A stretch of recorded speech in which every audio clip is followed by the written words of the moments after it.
It's on like Donkey Kong. Welcome to the Jaybefaunt channel. I am your host, James Fauntleroy. So good to see all of you on this beautiful Tuesday afternoon. Like always, the Jaybefaunt channel is available on all major podcast platforms, so go ahead and subscribe to me there. Also part of the Revolutionary Blackout Network, so you can see me there on Sundays, Tuesdays, and Thursdays.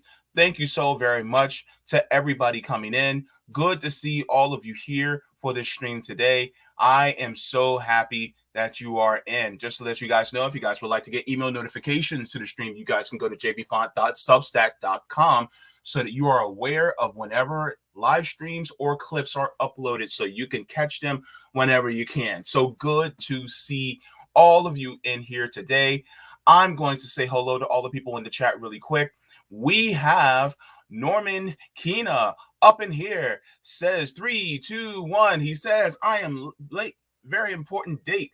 Mad Hatter's Tea Party. Yes, good to see you in here. Roger Meadows is also saying, I'm here. Good to see you as well.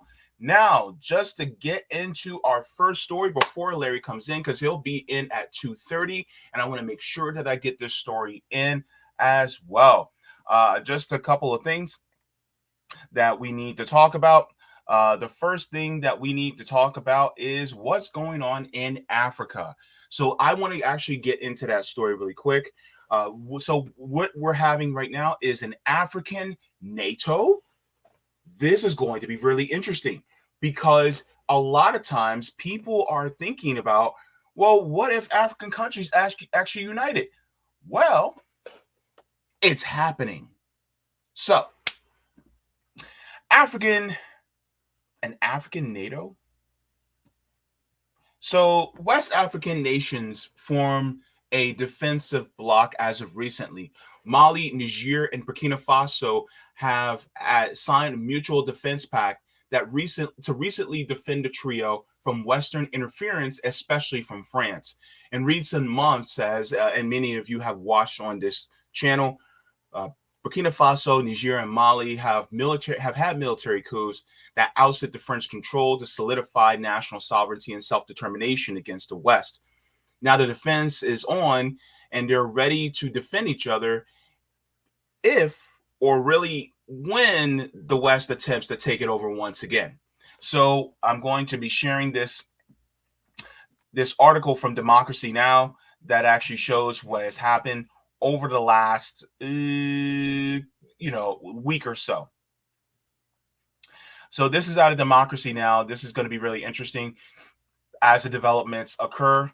It says military juntas in Mali, Niger, and Burkina Faso signed mutual defense pact. So this is going to be really interesting. So it says the military leaders of Mali, Niger, and Burkina Faso have signed a mutual defense pact where they agree to help each other militarily against outside aggression and against internal rebellions. The three nations are all former French colonies, which experienced military coups in recent years. This is Mali's Foreign Affairs Minister, Abdoulaye Diop. He says, any attack on Western sovereignty and territorial integrity of one or more of the contracting parties will be considered as an aggression against the other parties and will entail a duty of assistance and relief on the part of all parties. So it says this comes as tensions escalating between France and Niger's new military leaders. On Saturday, thousands of protesters rallied outside the French military base in Niger after French President Emmanuel Macron claimed France's ambassador as being held hostage at the French embassy. It says protesters called on French troops to leave Niger. So this is from Isaka Umraru, because we know that Emmanuel Macron is looking for a war pretext to invade our country. But Emmanuel Macron must understand that the people of Niger are determined. Emmanuel Macron must understand that we have understood their game and we are not going to fall into their trap. So this is huge. This actually came out yesterday as a headline. And what's going on in these countries, they're basically saying, no, you are not going to touch any one of us. If you touch one, you're touching all of us. And if you touch one of us and all of us, there's going to be hell to pay. And this really is not just for France. This is really for any Western nation that is really coming to put their grubby little hands into these West African nations for their resources. And now they're saying, absolutely not. You guys do not have carte blanche to come into our nations to determine what you can get, because that's up to us. We have self-determination, we have sovereignty, and we will wield it how we feel so, how we deem it to be so. And so this is really interesting, and pay close attention to what's going on in this region, because a lot of people aren't. And so as this develops further, it could get kind of hairy, especially within this region. And do not be surprised if the West, particularly US, France, Canada, the UK, do not be surprised if they go, there's some terrorist activity going on in these regions. Maybe, just maybe, we should put boots on the ground in order to deliver democracy to that area. It's the same song and dance time and time again. This is what they're going to do, because they want their hands on those resources. They want to steal, but they'll make it seem like, oh, we're just going out there to help them. This is the playbook that the West and imperialist nations have done since time immemorial, and they will continue to do it again. And don't think for a second that they won't. Watch this space. So now I'm going to share this video as well that talks about it. And so this is going to go into a little bit of detail, but then I also have another video that we're going to share that's going to go into a little bit deeper detail as well. So let me share my screen really quick. With the quickness, JB, with the quickness. All right. Enlarge, and let's go. The military leaders of Mali, Burkina Faso, and Niger have signed a mutual defense pact that binds the signatories to assist one another, including militarily, in the event of an attack on any one of them. Ministerial delegations from the three Sahel countries announced this in Mali's capital, Bamako, on Saturday. The contracted parties undertake to combat all forms of terrorism and organized crime in the common area of the alliance. Called the Liptako-Guma Charter, the pact establishes the Alliance of Sahel States, AES. The Liptako-Guma region, where the Mali, Burkina Faso, and Niger borders meet, has been ravaged by jihadism in recent years. Of course, everything starts with security, but the heads of state must also think about economic issues, how to bring the different countries closer together, and how to facilitate trade between our different populations. All these issues will be added to the charter in the coming days. All three countries have undergone coups since 2020, most recently Niger. West African bloc ECOWAS threatened to intervene militarily, but Mali and Burkina Faso quickly responded by offering their military support to Niger. So that President Trump. No. Don't want to see him. So that's what's going on as of right now within these countries. They're basically saying that there's safety in numbers. And as we have seen in recent months and within the recent couple of years regarding different nations forming blocs in order to be able to reject the West, we can even see this with the BRICS nations as they have formed more of not just they already have protection both militarily, but it's more of a block of nations that are now saying economically we need to form a bloc to protect ourselves from Western influence and Western hegemony. So this is what we've been seeing. They actually have more of a protection around the world, so that when the West, particularly like the United States, likes to do sanctions against their nations, then they're more protected against these sanctions by having this economic protection and saying, well, yes, you may be having sanctions against us, but we can go to the other nations, particularly ones like Brazil, India, China, Russia, South Africa. And so because they can do that, now their people aren't going to be as harmed by sanctions as they would typically be if they were just isolated by the West. And so this is why it is so important that they form this bloc. Well, now you also have, in a more localized way, Mali, Burkina Faso, and Niger going, yes, we're going to do a defensive bloc. But here's my thing that I'm thinking about. Will they also do a more economic bloc between them? Or there is a possibility that they can, in the future, join BRICS in order to also be part of that economic bloc, because you know for sure that France, the UK, Germany, maybe, definitely Canada and United States are going to want to sanction the hell out of these countries and say, well, you guys have coups and you guys have terrorist threats, so therefore we're going to sanction you guys because you guys aren't taking care of them the way that you're supposed to. And so these sanctions mean that they can't trade, but they have an ace in the hole. These nations have resources. So if they say, you know what, that uranium, yeah, that belongs to us, so you can't have it. That oil, you can't have. That cobalt, you can't have. That lithium, you can't have. That gold, you can't have. And if they block them from having it, then really, what resources do these Western nations really have? I don't know about you, but if you ain't got nothing to back it up, you ain't got shit.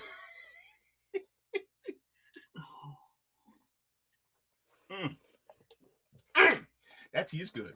So that's the thing that a lot of people aren't really counting on, is the fact that these Western nations are saying they're basically bullies. But the thing is that what good is a bully if they ain't got no milk money? And if they can't shake the milk money out of these countries by their ankles, proverbially, if they're broke, they ain't got nothing. Their power is scanty. And so the thing is that what ends up happening is if BRICS comes in and says, okay, we're also going to defend you, because they already have backing of, nations like Russia. China's backing them up as far as money-wise. They're being backed up by Russia. And so if you look at these different countries that are being propped up by these other large nuclear powers, then in reality, like, what can the West really do? The West is like, oh, snap. It's like the bully coming over to beat up the little kid, but then the little kid's big brother comes behind and he's like, yeah, and what? And so this is really the reality. We got to kind of think about these things like schoolyard politics in a way, because the United States tends to be a big bully over the world and says, hey, you know what? Give me your money. And the United States is like, oh, snap. So, yeah, so that's what's going on in there as far as Mali, Burkina Faso, and Niger. And this is really a massive NATO-like alliance from the Sahel nations to defend against greedy West who wants to take their resources. So I just wanted to bring that story up because I think this is really important for us to keep our mind on what's going on around the world, especially within Africa. Because like I said before, Africa is really what I like to call the pantry of the world. And so because of all the resources that it has, a lot of these Western nations want to continue that grab bag and keep on grabbing out of it without actually having to pay for the resources that it takes. And so this also has an effect here in the West as citizens as well. So keep an eye on the story, and I'll try to keep you guys abreast of what's going on ahead. By the way, these nations said that they're against all forms of terrorism, not just terrorism from within their borders, but also terrorism in the form of imperialism. And that is a key point that we need to keep in mind. So I'll keep you guys up to date on this story, but I need to cut short because my guest is here. Larry, you're here a little early, but I'm glad to see you. If you are ready, give me a thumbs up as well. All right. So we have our guest with me today. He is a former candidate, as well as a libertarian, as well for New York, Mr.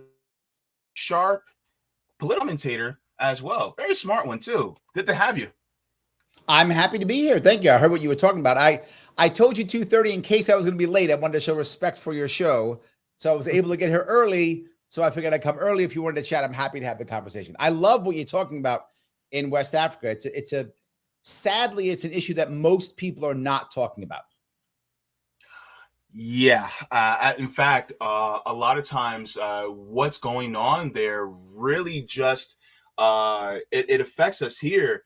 It's just, for instance, there was a fact that was brought to me a few weeks back, is that in France, they have over 2,000 gold reserves, but no gold mines. But Mali has over 600 gold mines, but no gold reserves. Yes. And that just goes to show that, is it really support that they're giving to Mali, or is it theft? What is your thoughts on that? No, the problem that we have is we've made these countries just because the Europeans or the Western world decided this was a country. And most of the African people there didn't respect the country because they were tribal at the time. And they cared far more about their tribes than they cared about the actual country. So we just made this country. And now there's 3 or 4 tribes. Half of the tribe is in this country, half the tribe is in that country. They're like, why do we care about these lines you drew in the sand that we haven't cared about for thousands of years? And all of a sudden now you make it a thing. You then impose a government on them. And the reason why we imposed the government wasn't because we cared about the people. It was so we could have more stability to trade. That was the goal, stability to trade, which in theory is not a bad thing. I'm not against stability for trading. And that's a wonderful thing. I think more people should have stable lives and trade.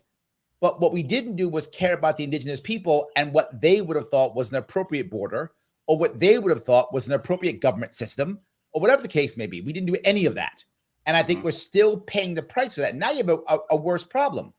Is Mali really a country in the minds of its own people? Right? In our minds, it is, because we've decided Mali is a country. We decided Niger is a country, right?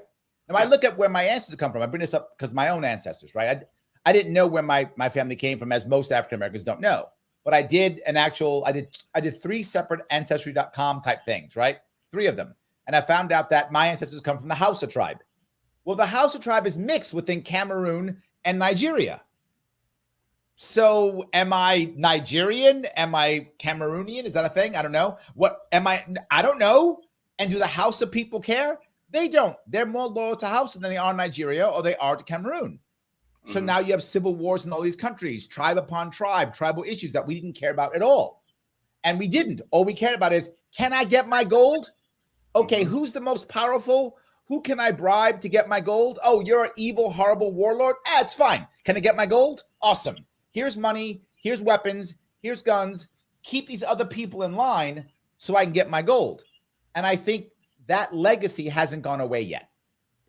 And I think that's my biggest worry of West Africa. Yeah. In fact, I see that, like I said earlier, the United States, as well as France, Canada, Italy, really most of the G7 and largely the G20, I don't see them take this line down. Yeah, I agree. What do you see? What do you see developing within the next 6 to 12 months? Really, 6 to 18 months as far as that region. Let me go back for a little bit to where I think America really messed up. Okay. If you go back 100 years, most people in Africa and the Middle East loved Americans because we didn't care about physical colonialism back then. We cared only about the money, which is not great, but it was better than the colonialism. We didn't want to control them via government. We sort of make sure that we were trading back and forth. That's where we were 100 years ago. Those days are long gone. We have become colonizers. We become everything bad that we were supposed to not be, right? We were supposed to not, we're colonies, right? We weren't supposed to do that. That's for the bad Europeans, not for us. Boy, did we change our tune on that. So there was a chance for us at one point to actually be better, and we threw it in the garbage, and we followed our fathers instead of actually saying, we did ours. We're going to fight our colonial masters, and we're going to be free.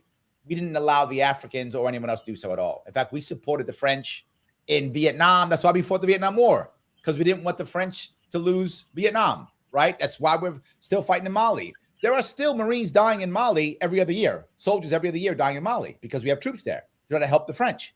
So what do I think is going to happen? I tell you what is going to happen. It'll be a bigger problem, and that is probably a proxy war, because Russia and China want to control Western Africa. They want to control for many reasons. One of them is because of what you said earlier. When you're writing the money with this, minerals. Minerals is a key issue in Western Africa. Everything, cobalt, everything you said, uranium, all the things. What other country has a whole lot of minerals? Well, Russia has a whole lot of minerals. And what country wants the most minerals? That will be China. That's why they're doing everything as they try to grow their economy. Their economy is becoming stagnant. They need all its resources. I think Russia, and already you've heard the Wagner Group or the Wagner Group from Russia is already starting to put troops into Western Africa. But as a general rule, the Western African nations would rather have Russians than have French. Why? Because the Russians will actually, and the Chinese too, will both give them weapons with no strings attached. The French always had strings attached. Right, to your point, they basically wanted to make a bank, right, and force them to put their gold in their bank. The Russians don't care about that. Neither do the Chinese. So my gut says China and Russia will get involved. This will make us very unhappy, and we will find some way to have a proxy war against them. I don't know where that's going to go, but I think somewhere we'll try to find a proxy war against them, because that's where China and Russia will go. China will go with dollars. Russia will go with military.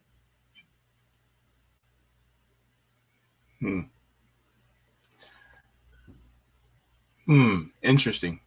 As far as Russia and China, do you think that it's more of a control aspect or more of a friendly trade? Because from what it seems like to me, it's more of like just a trade, friendly trade, versus what the United States and France has been wanting to do in that region. Well, here's the other issue, right? America has to constantly fight socialism and communism everywhere. It must. If it doesn't, then the past 70 years of Cold War were all a lie. Well, we don't want to say that. It was all a lie, but we don't want to tell people that it was all a lie, right? So we have to keep fighting against, because, if Mali goes socialist, the whole world will be communist tomorrow under one dictator. That's going to happen, right? That's right. Every time, right? That's the story they tell us every single time. That's why we fight every war, right? So we have to, it's almost like if I tell you that I'm a vegetarian and I really want to eat meat, whenever I'm in front of you, I got to not eat the meat. Otherwise I look like an idiot because I said I'm a vegetarian. Even though I like meat, I got to say it. I got to do it in front of you. It's like that. I've told people for decades that if we let any country go socialist, the entire world will be stuck under a one world communist dictatorship. That's what I've told people since 1945. Mm-hmm. So I have to keep fighting it. Otherwise, I'm a liar. Well, yeah, you made a good point there. yeah, that's true. That's true. Yeah. So, that's why I think, we need to keep an eye on it. As far as what's going on, especially a lot of us Black people, because a lot of times we, some of us Black people, we focus on foreign policy, but I think a larger amount of us need to not only keep our eye on domestic policy, but also foreign policy, because that reflects upon us domestically as well. So yes, I try to encourage our, Black people. By the way, you said you had ancestors from Cameroon and Nigeria. Well, I guess that makes us cousins, because I did the exact same ancestry. There you go. See that? So I'm like a third Nigerian. So we homeboys. So I knew I liked you. I knew that's why we family is why. We family. That's why. Of course. Yes. Absolutely. Yes. So no, I think the issue that bothers me about this is the largest growth in the next probably 20, 30 years is going to be in Africa. And it's growth it's growth not just in GDP, which is part of it, but also in physical bodies. there are more people in Africa being born in the next couple of years than the rest of the entire world combined. Wow. So what are we going to do with all these young men? That's always scary. When you have a bunch of young men and nothing to do, boy, what do dictators do? What do governments do? Throw them into uniform. They always put them in uniform because that's how we shut them up and get them out of the way. And we got to put them in our uniform. Otherwise, they might be against us. So I got to put them in our uniform. Well, if I got all these guys in uniform, what am I doing with them all? There's a country over there. Let's send them over to that country, right? And that happens constantly. The larger you have population with young men, if you don't give them something to do in some way, shape, or form, the more aggressive they're going to be, the more fearful your locals will be, right? America has been so good at having us do two things: having foreign enemies and then divide and conquer internally. America's amazing at that. So we don't care if we have young men. We find ways to fight each other and ways to fight overseas someplace. We're never fighting the elites in America. We don't fight the elites ever, right? We don't do that. We fight internally or we fight overseas. Well, these next countries now to figure the same thing out. Are they going to do internal? And they are, sadly. That's happening. If you notice, there's a lot of civil strife within much of that area under the Sahara. Most of it, they're using the easiest way, which is religious, right? It's the easiest way to make other guy bad. You're a different religion than I am, right? So Muslim, Christian is the biggest issue they have, right? It's an easy way to divide and conquer. They're very good at it. Been doing it for thousands of years. Let's just keep doing that. So that's one thing they've been doing a lot of. But the other worry is, will they fight in other countries? My thing is, if anybody will come in and help these countries to become more stable so that young families can spend more time being more entrepreneurial, building things internally, supporting their communities, doing whatever's, having young men, and when I say young, I mean men as young as 13 to 19, because in many of these cases, many of these areas, there's no high school. That's not a thing, right? There's elementary school, and that's it. They don't have any other school after that in many parts of these countries. There is no infrastructure to build schools. Well, why aren't they building schools? Well, if you have stability and you're not, and your country, your government isn't drafting you into the army at 15, then you can be building schools and building wells and building whatever you need to build, making a university structure, whatever you need to make in your own communities. You can do that. This is why I'm happy for stability. I hope there is stability. I hate the idea of coups because I always worry that when you do something by violence, you become violent. That's always my worry, right? I hope I'm wrong in this case. And I hope that they don't stay violent and they're able to create stability so their youth can then build the country up, that's how you build the country, through the youth. Yeah. I hope the same thing as well. I was speaking to Margaret Kimberly a few weeks ago with Black Agenda Report, and she was also talking about how her displeasure with coups and how that she wishes that it would go into civilian hands as soon as possible so that they can build up the country in a more stable way. And I feel the same sentiments as she does too. So, well, let me give you an example in our world, the British Empire, right? Of all of the British colonies that got their freedom, we were the ones who did it violently, right? Canada didn't. Australia didn't. Gandhi made sure that India didn't, because Gandhi knew what happens. Which is the most violent country of those? Not even close, us. We were born of war, and we still fight wars all over the country. We became our father. We have literally become our father. We were the rebellious youth. I'm not going to be like you, Dad, British Empire. I'm going to be different. I'm going to be of life and liberty and freedom and all this stuff. And then what did we become? We became the British Empire. We literally just became our father. Our father retired. We took over the store. You're like, I got you, Pop. You retire. I'm taking over the store. We took over the store. When you think about it like that, yeah. I mean, because this nation started off with genocide, and it continuously keeps genocide going. That's my worry. That's why she's worried. When you build your country off of violence, you worry if you will continue that legacy. Gandhi, if you remember what your background is on Gandhi, I don't know if you know much about it, but in the case of India, most people in India, when Britain was fighting World War I, wanted to rebel. Britain's fighting World War I, now it's time to rebel. When Britain was getting its ass kicked by the Germans in World War II, right, a lot of Indians were like, now it's time to fight. fight against the British, throw them out of India. They can't fight us and the Germans. And Gandhi was adamant. He was like, no, we will leave peacefully. The British will leave as friends. They will not leave as enemies. He was adamant. Why? He thought the same way she does and has the same worry that I have. Right? That was his mindset. And India is generally a peaceful country. They do have border wars here against Pakistan and China. They're not totally peaceful. But compared to us, I mean, they're pretty peaceful. Well, yeah. So I wanted to get into some of my initial questions that I have. So as far as just letting everybody know that we're transitioning from the last subject to the next one, we're going into Larry Sharpe joins. And of course, we have Mr. Larry Sharpe with us. That was some great commentary regarding what's going on in the West African nations and giving us some historical analysis. I thank you very much for that as well, by the way.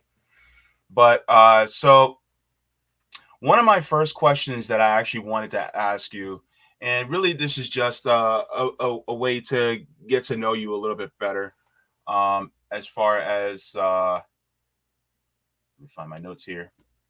So can you give us an overview where you started politically and how you've migrated to where you are today?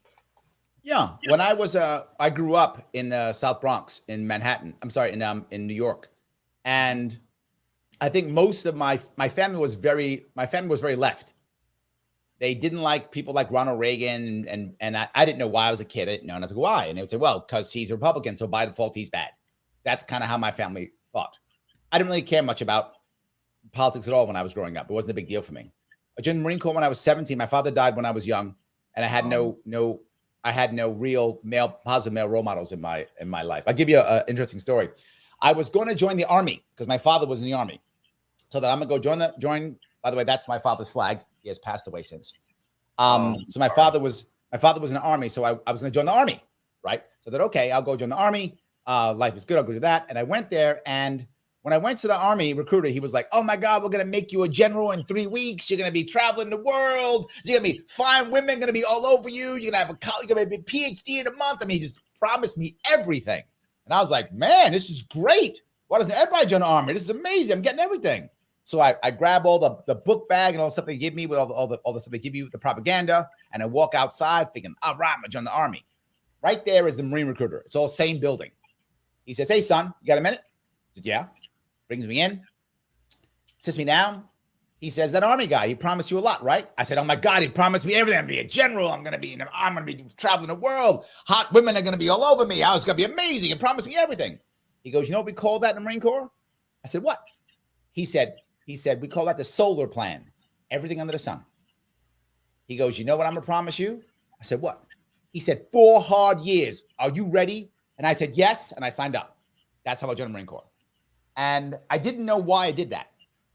But I look back now and I know why. I was desperately looking for positive male role models. Desperately. And I didn't know it. I mean, now I look back. I didn't know it then, but I did. And he was a positive, strong brother when I needed exactly that. Right? And that's why I joined. I joined the Marine Corps and I became more conservative. People say, why? Marine Corps is the most conservative branch of the military, not even close. And my first commander-in-chief was Ronald Reagan.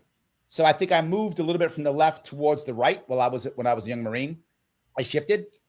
But then when I got out of Marine Corps 7 years later, I was very disenchanted. I thought I was the kid because I was a hardcore Marine. I mean, I literally still have a tattoo that I got in the Philippines. So yes. Wow. So I was a hardcore Marine. I was one of those kids who was like, bomb everybody. Who cares? I was a total warmonger. I was all that guy. I am so not that person now, but that's who I was. I'm a total pacifist. I do not want war at all, but that's not who I was when I was 18, 19. So when I got out though, I was very disenchanted. I realized it was all big grift. I realized it wasn't the right answer. And it was hurtful for me because I was such a true believer. Right? You ever had that in your life when you really believe something and then all of a sudden you don't, and it really hurts? Yeah. That was me. Like I bought it. And then I realized, oh my God, it's all BS. So when I came out, I wasn't very happy. So I just kind of was, I was like, Ross Perot, because he's not the others.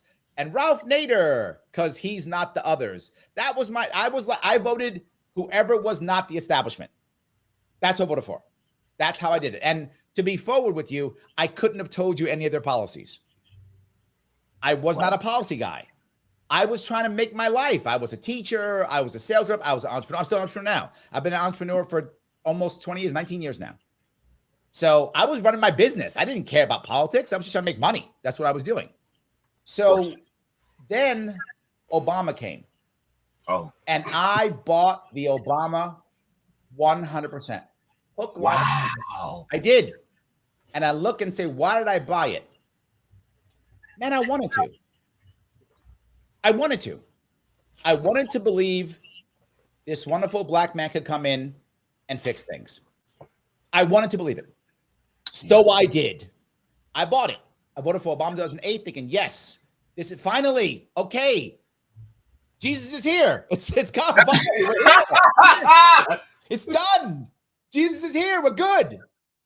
And yes. And within 2 years, I was so angry, I wasn't going to vote anymore. And again, it goes back to it because like Bush didn't make me angry because I didn't expect anything from him, right? That makes any sense. Like I didn't expect anything from him. I didn't expect anything from Clinton. I didn't expect anything from Bush. I didn't expect anything from them. But I bought Obama, if you see what I'm saying. Like I bought it. So I thought, yeah. Too, so yeah. So when he was just Bush Jr., when he wasn't doing anything that he was supposed to do, when he wasn't making anybody's life better, when he wouldn't even talk about the crisis that was destroying our communities in the 80s and 90s that he was in, he wouldn't even talk about it. Yeah. I was like, what is going on here? So I wasn't going to vote at all. I was out. I was done. I was like, none of this works. I'm just going to focus on my business, focus on my family. It doesn't matter. I'm done. But then I heard Gary Johnson speak in 2012. And Gary Johnson was talking about what I was doing. He was an entrepreneur. He was talking about taking ownership of your life, taking ownership of your business, taking ownership of everything. You can take ownership. And I was like, what? Who's talking about that? Everybody's telling me how they're going to save my life somehow, how they're going to do something amazing and make everything wonderful and never going to do anything. They don't care about me. Gary Johnson was saying, no. We can make a world where you can do it. And he was a self-made man, which I loved, right? I love that. I connected with that, right? He's a guy who, he didn't take donations when he ran for governor in New Mexico. He financed his own, everything on his own. I was like, okay, I like that. That turned me on libertarianism. That's how I became libertarian, from Gary Johnson in 2012. From that, I started supporting libertarian candidates, supporting the party. I actually found something I thought made some sense to me. Nothing else made sense to me. That made sense to me. And it seemed, the people I met seemed to actually want to help. And every other Democrat, Republican only cared about grifting. They always wanted me to donate to them, and that's all they ever wanted.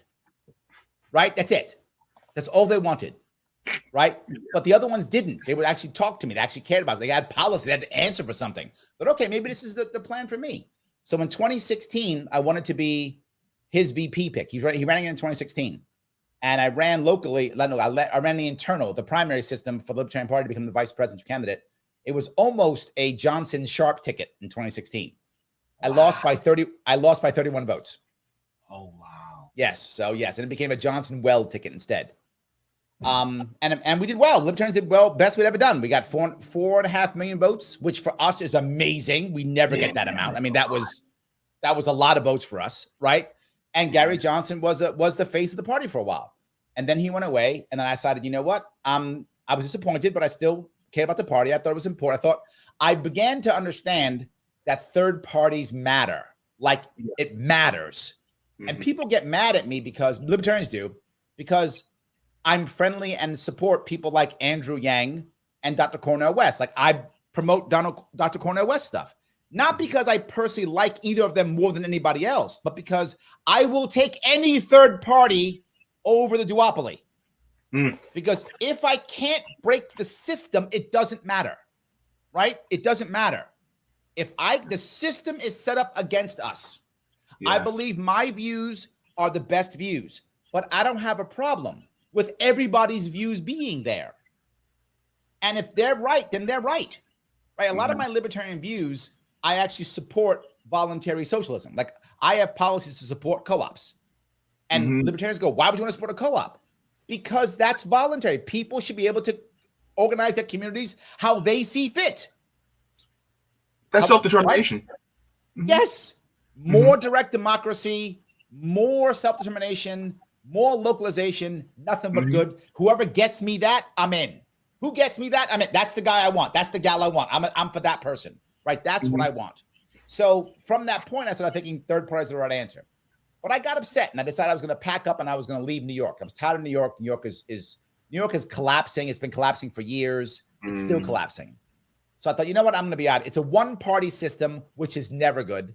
People say it's only because Democrats. No, it's a one-party system in Oklahoma, Kansas, and those states collapse too. Florida. Anytime there's a one-party system, it collapses, right? Yeah. It doesn't matter. So we're a one-party system here in New York State, so it's a disaster. So I thought I'm going to go leave, and I thought I'm going to go to a big city. For what I do, I'm a business consultant for my daily life. I do trainings, coaching, I do classes, teach at universities, whatever they want me to do, I'm happy to do it. That's what I do for a living. So I need a big city. And I thought, you know what? I'll try Charlotte. Charlotte's a big city. I can still make my money. So I thought I could sell my shoebox of a house here in New York City and buy a mansion in North Carolina. I have tons of money left over. Right? It'd be great. But instead of me moving, I got angry. I thought, why am I leaving? Why do I have to be bullied out of my home? I'm born here, raised here, my family's here, my business is here. What? No, I'm going to go back. I'm going to run for governor. I'm going to win and fix the state. That did not go as planned. But I went back and I ran and I got my ass kicked. However, I did the best anyone had ever done in a state as a libertarian. I got 100,000 votes. The party became an actual party. I had policies. I was on the debate stage, got on Joe Rogan, Glenn Beck, all the big boys. It was a great campaign. I wish I'd done better, but I learned a lot of lessons. And I'll give your audience some inside baseball if you want to hear it. Sure. When I was running, I couldn't be in any of the polls. And I was like, why am I not in the poll? In 2018, I was on the ballot. I had raised $500,000, which again, for Democrats, Republicans, that's nothing. But for a libertarian third party, that's a lot of money. Yeah. Right? For a libertarian, a lot of money. Yeah. Yes. So I raised a bunch of money. I was on the debate stage. I was on the ballot. Why am I not in the polls? And the polling companies were very open. They said, well, you don't buy the poll. I said, what? So you got to buy the poll. I said, if I buy the poll, I'm in the poll. They went, yeah. I didn't know that. I had no idea. What? Most people don't know that. You want to be in the poll, buy the poll. You have to pay to be on the poll? Yes. You know what? You know what? I'm telling you right now. This is what? Yes. That I didn't know either. That's some BS. Like, yes. What? Remember when RFK Jr. Larry, are you kidding me right now, bro? No. Remember in the early part of this year when RFK Jr. was just starting to get popular, there were a bunch of polls and he was in none of them. Oh, that's because the Democratic Party was buying the polls and they said, keep them out. Done deal. That's how it works, literally. So buy the poll, you're in the poll. So I went, okay, so let me ask. This is what I said. Okay, so how much does the poll cost? It went $40,000. What? Yes. $40,000. All right. This is rigged. Yes. Yes. Oh my God. Why do you think I am about breaking the system? Yeah, me too. That's why I'm about breaking the system. Dude, are you kidding me right now? Holy crap. So you buy the poll? You put who you want in the poll. No wonder. This explains so much. Yes, it does.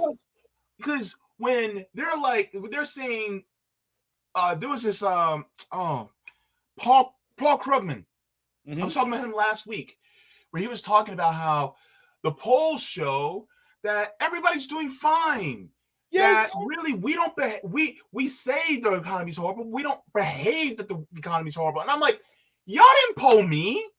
Y'all didn't poll all the people in my neighborhood. Let me be very clear. I got to go even further than this. Okay, please. If I buy the poll, who do you think writes the questions?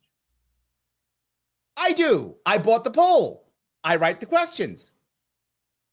Who do you think decides who you call? I do. I bought the poll. Yeah, you ain't getting called. Nobody want to hear from you, JB. I'm sorry, I love you, but nobody want to hear from you. You're not getting called. Ooh, It's true. ooh. Nobody calling you. Sorry.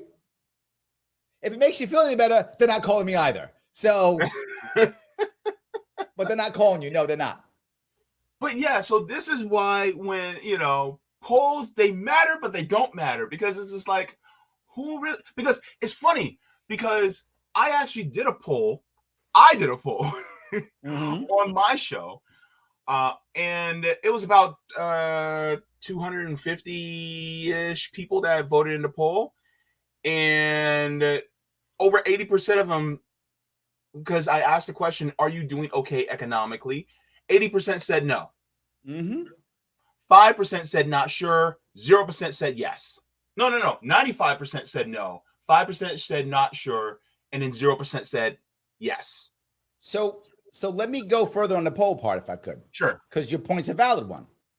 How do you know what's a good poll? This is why, to be fair, if your viewers, your audience, look at a poll, look at the aggregate polls. That's accurate. Why? Because each side's trying to make the poll look best for themselves. Overall, you do get a good picture. Got it. Right? Any individual poll is probably garbage. You put them all together, it's pretty accurate. It's going to be close to that, because this is why PACs matter so much, right? So I don't want to buy my own poll because it's poll bought by Larry Sharpe. Everybody goes, oh, it's bogus. So I make a PAC, and I call the PAC the Super Fair USA is Awesome PAC. I call it that. And then I give them money, or have you. I say, JB, you're a rich guy with tons of money. Don't give me money, because then people will know you back me. Don't do that. Instead, you give this PAC money. Don't give me the money. And the PAC money is unlimited. So you give the PAC $1 million. What does the PAC do? It buys a poll. So the PAC is not, the poll is not bought by Larry Sharpe. It's bought by the Free American Fair Cool People PAC. Well, that sounds great, doesn't it? So that poll's got to be fair. No, I wrote the poll and gave it to them. And you, my backer, gave them the money. Wow. That happens all the time. Now, here's the issue. That's probably a BS poll. But whoever's for me is writing those polls, but then whoever's against me is writing opposite polls. So when you get the aggregate, like at 538 or Real Clear Politics, those aggregate polls are probably pretty good, because they wind up making it fair. Does that make sense? Yes. So it's taking some from one side that is leaning, or that is more for one side and the other, and they kind of cancel each other out, and it kind of just goes to exactly, not exactly, but it gives around more of an accurate sense of what the numbers are regarding between the polls. It gives the averages about within those polls. I got it. Correct. That makes a lot of sense, though. But thank you so very much for that. Of course. But it gets worse, though. It gets worse. Yeah, because I wasn't being covered in the press. Well, so I go to the press and I say, wait a minute, why aren't you covering me? Again, it's 2018. I was on the ballot raising money. Why not? They literally said it to my face, well, you don't buy ads. I said, what? You don't buy ads. So if I buy ads, you cover me? Yeah. But what is the hell what's the journalist supposed to do? They're supposed to cover. Journalists, look at you. Journalists, look at you.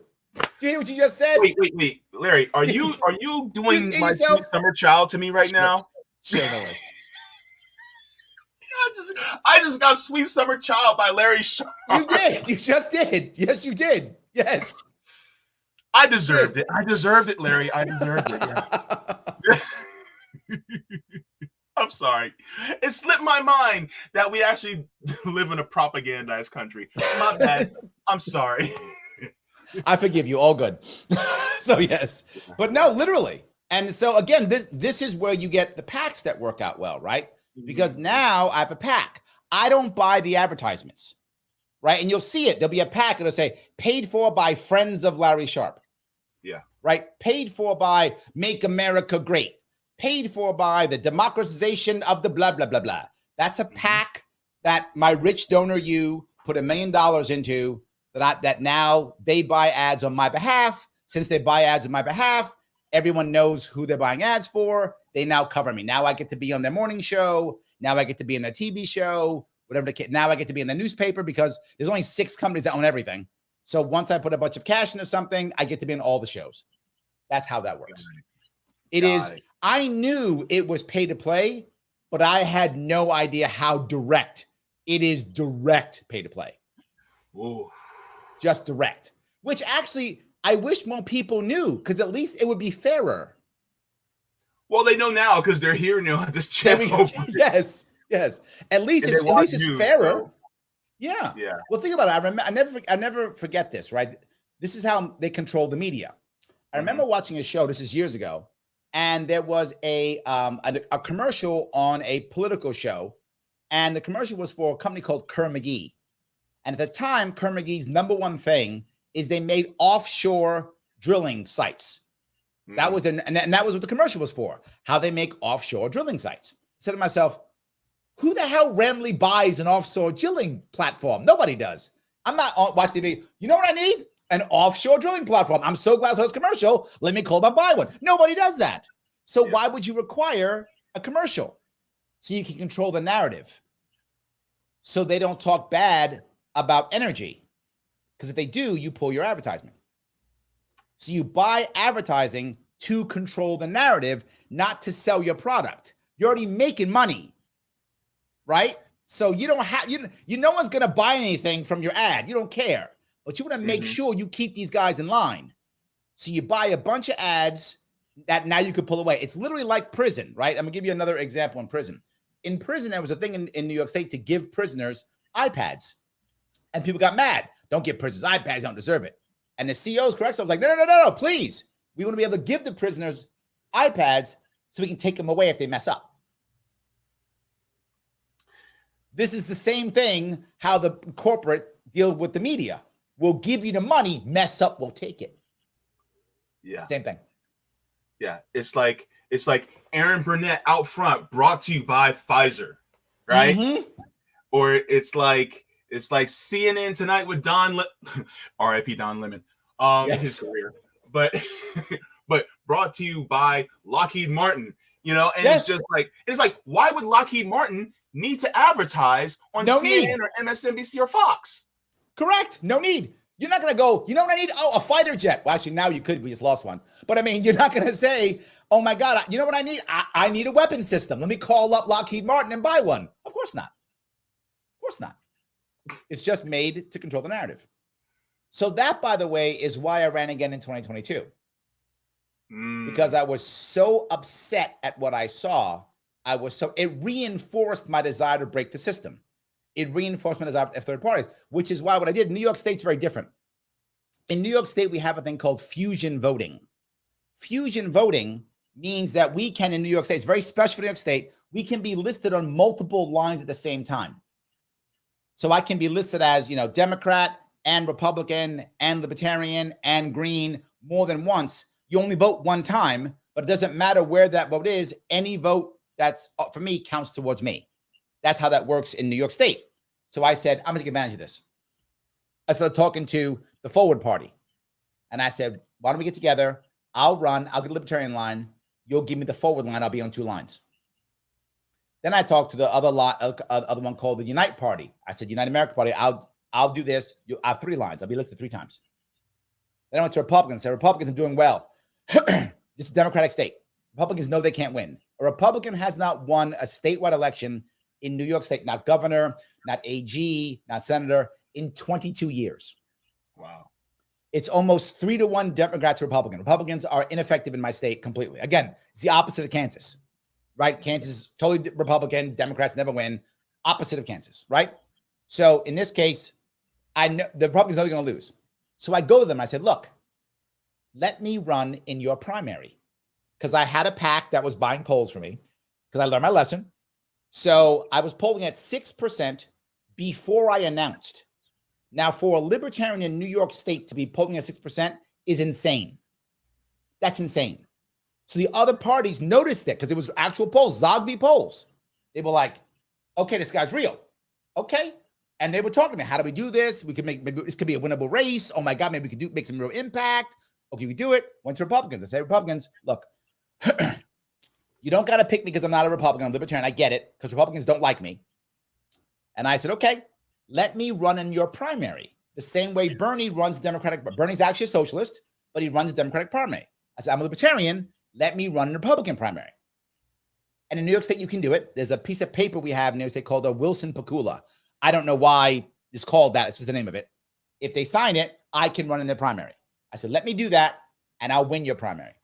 And when I win your primary, I will have a libertarian line, a forward line, a unite line, a Republican line, and a conservative line. I have all 5 lines. This is a winnable race. We could beat Kathy Hochul. And they went, Larry, we need you to become Republican. I said, no, I'm not a Republican. I'm not going to become a Republican. That's the duopoly crap that gets us in the place we got in the first place. I'm not going to do it. No. They went, then you can't run. I said, I'll lose. Democrats hate Republicans. They're not going to vote for a Republican. Libertarian vote. I know, because in 2018, 25% of the people who voted for me in 2018 were registered Democrats. So I know I cross over. I cross over. It's the data's in. I have the receipts. It's true. So I said, let's do this. And the Republicans said, I'll tell you what we're going to do, Larry. We're going to sue you off the ballot. So yes, that was their answer. Yes. And you might say, why would they do that? Because they knew I wouldn't grift. I'm not joking. The Republicans in this state want their fiefdom in the grift. And I'll give you this true story. And I'm going to name names. So if anyone said, check this out. This is, and I've named names before, and no one's attacking me. No one's calling me because they know I'm right. The guy who ran as a Republican was a guy named Lee Zeldin. Lee Zeldin was a congressperson on Long Island. New York State was going to redistrict because we had lost so many people. We had lost congressional seat. So because of the census. So he was going to say, well, I might lose my seat. He's a crappy congressman. And they thought he might lose his seat. So he says, now what I'm going to do? I'm a crappy lawyer, a crappy congressman. I got a family and kids to feed. What I'm going to do? I'll run for governor. I can grift a bunch of money, take all that money from Republicans who are going to believe somehow I'm going to win when I'm not. I can't win. So I'll take the money. Then later I'll funnel it into a PAC. And then I'll run that PAC and take a salary for the next 10 years. Awesome. Then maybe I'll get a TV show. Be awesome. He decides to run. Then the guy who was the head of the GOP here in New York State, he's like, man, how am I going to grift? He's like, I'm going to say we're going to beat the governor knowing that we can't. I'm going to tell people that we're going to take money, but I'll take that money myself, and then I'll run for office, and I'll get a cushy job forever. That was his plan. And I told people this ahead. What actually happened? They raised about $13 million. Lee Zeldin spent like 10 or whatever he spent, took the other 6. And I told people this before the election. I said, within 3 months, Lee Zeldin will be heading a PAC. What's he doing now? He's heading a PAC. Exactly what I said happened. He took that money, put it in a PAC, and that's legal. It is legal to take your money from your campaign and put it into a PAC. That's legal. Now he runs the PAC. Well, he's going to get paid for that, doesn't he? It's an executive job. So now he took the money people donated to him, and now that's his salary for the next 5 years. Not just that, because he's head of a PAC, he can now raise money for others, help other people raise money to get cut off of that as he's taking a cut. He has set himself up for life by grifting off of a bunch of Republicans. Now, the other guy who was our head of the Republican Party, he told everybody, he lied straight up. He lied. He said, we're going to win. We're going to win. I said, it's impossible. It's math. You can't win when there are 6.8 million registered Democrats in New York State and 2.6 registered Republicans. It's almost 3-1. You're not winning. I don't care how bad Kathy Hochul is. You're not winning, right? But he lied and said that. He raised a bunch of money. Then a local guy decided to run for Congress once the districts were shifted. This guy, Langworthy, is his name, Langworthy, decided, he stabbed the local guy in the back. The local guy who literally has a hospital wing named after him in Western New York. I'm not joking. That's how much money he donates to Western New York. He literally has a hospital wing named after him. Nick stabbed that guy in the back to run for office in the primary and then won, and Nick is now a congressman in Western New York. Yes. But the problem is if I was top of the ticket, I wouldn't have allowed any of that. Well, they couldn't have that. There's no grifting with me. I'm trying to break the system. So they literally spent 6 figures, as did I, in courts. I went to court 8 times. 4 times in state court, 4 times in the federal court. I went pro se so I could speak. The judges in New York State did not give a damn at all. They completely told me to go to hell. I lost 8 times in a row. And again, I told the judges, I said literally 500,000 people in New York State every 2 years vote third party, knowing that person's probably not going to win. So why would they vote third party? No, they're not going to win. It's a protest vote. If they didn't care, they'd stay home. They're not staying home. They're coming up, they're showing up, and they're voting against the duopoly. 500,000 every 2 years. If you have no independent person on the ballot this year, you are disenfranchised 500,000 New Yorkers. We don't care. Literally. One of the judges actually said on the record, these laws are made to keep people off the ballot. Like, fine. Guess how many people less voted last year than 2 years before? 500,000. It was the first time in 80 years there was no independent candidate on the ballot for governor of New York State. And 500,000 people less voted. What I said was exactly true. And nobody cared. So yeah, I'm a little burned. I'm a little angry. And you can see why I want to break the system. The problem is the judges are garbage. They're just part of the system too. They're political animals. They don't care about your rights. They don't care about any of that stuff. They care about how do I stay in charge. That's what they care about. So yes. Yeah. In regards to what you said about judges, I mean, I covered what was going on with Clarence Thomas and his relationship with the billionaire Harlan Crow, who was basically funding his vacations and his escapades to different places like the Adrianax, and so it just goes to show that it goes very deep, even to the United States Supreme Court, how a lot of these even Supreme Court justices are being bankrolled by billionaires as well. The rot stinks at the head, and it's all the way at the top regarding the way the system operates, and it is just decrepit. How our system is set up, and it is we're ruled by supervillains, and the supervillains they're not even good supervillains. They're like, I know, they aren't even cool. They don't like have cool helmets or anything like that. They got nothing. Exactly. Something. Yeah, it feels like we're being rammed by Spaceball villains. Yeah. Maybe they have like a scar across their face or something, right? Like something cool. I agree. Yeah, yes. It would be cool if we had like a Justin Hammer or Thanos or a Lex Luthor, but we don't have that. I take Magneto. I don't care. I'll take any of them. Yeah, yeah. 100%. What if they gave us Darth Helmet? Correct. Yes. The worst. So absolutely, that's basically what they gave us, and it's just it's crazy. So I'm sorry I went long. I went long on the question. You asked me how I came to politics. I went a little bit long, but I was hoping at least it was an interesting story to educate your audience on some things they may not have known. Well, actually, it's good because you actually covered my second and third question already. So I'm actually quite happy. Because, my second question was, how do you get into independent media space, which you answered. And then you also talked about how, running for governor in New York and how it shaped your outlook, since running. And you answered that already. So thank you so very much for that. Well, the other piece I want to bring up here with that is independent media. I'm a big fan, obviously, right? I go on all the shows I can possibly go on because I think it's the best way for me to meet people. This is the future of media, right? The TV is on its way out, right? Mm-hmm. The audience of the TV is 70s and above. I have 2 kids who are teenagers.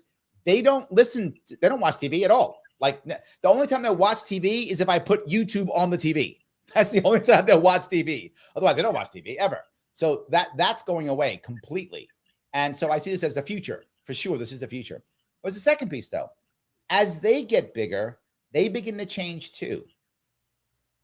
And here's what I found out, how important legitimacy matters. In 2018, I was on the ballot. All the heavy hitters picked me up, right? That's when I was on all the heavy hitter shows in 2018. In 2022, the Republicans successfully sued me off the ballot. So, but here's how popular I was in New York State. I've been thrown off the ballot. I dropped $300,000 trying to get on the ballot and lost. I couldn't go any further. I wanted to take it to the Supreme Court. I ran out of money.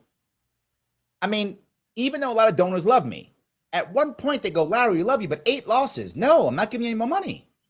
I'm out. I can't keep giving you money. You just keep losing, right? And I get it. I'm not mad at them for it. They supported me 8 times. So how am I going to complain, right? But I needed to go like 10. But I couldn't get there because I just ran out of money. So they had successfully got rid of me. But even with that, in October, I actually still polled at 2%. I was not on the ballot. I had no campaign. I polled at 2% to a point where Sean Hannity on Fox News literally got on, pulled the poll up, and told New Yorkers to not vote for me. So the Republican had a chance to win. Sean Hannity actually told people to not vote for me. That was one of the proudest moments that I've had in that campaign last year. That was amazing. 2%. So, Wow. Still, I mean, you might say 2%, oh, Larry's only 2%. 2% of 18 million New Yorkers? That's a lot of people. It's a lot of people who know who I am and wanted me to have a shot at getting on the ballot. So I yapped away. I apologize. But the reason why I say it is when I was sued off the ballot, all of a sudden those people forgot who I was. All of a sudden they didn't return my calls. All of a sudden they're like, Larry, who? Last year I was on almost none of the big boys. Why? They didn't see I was valid. I wasn't on the ballot.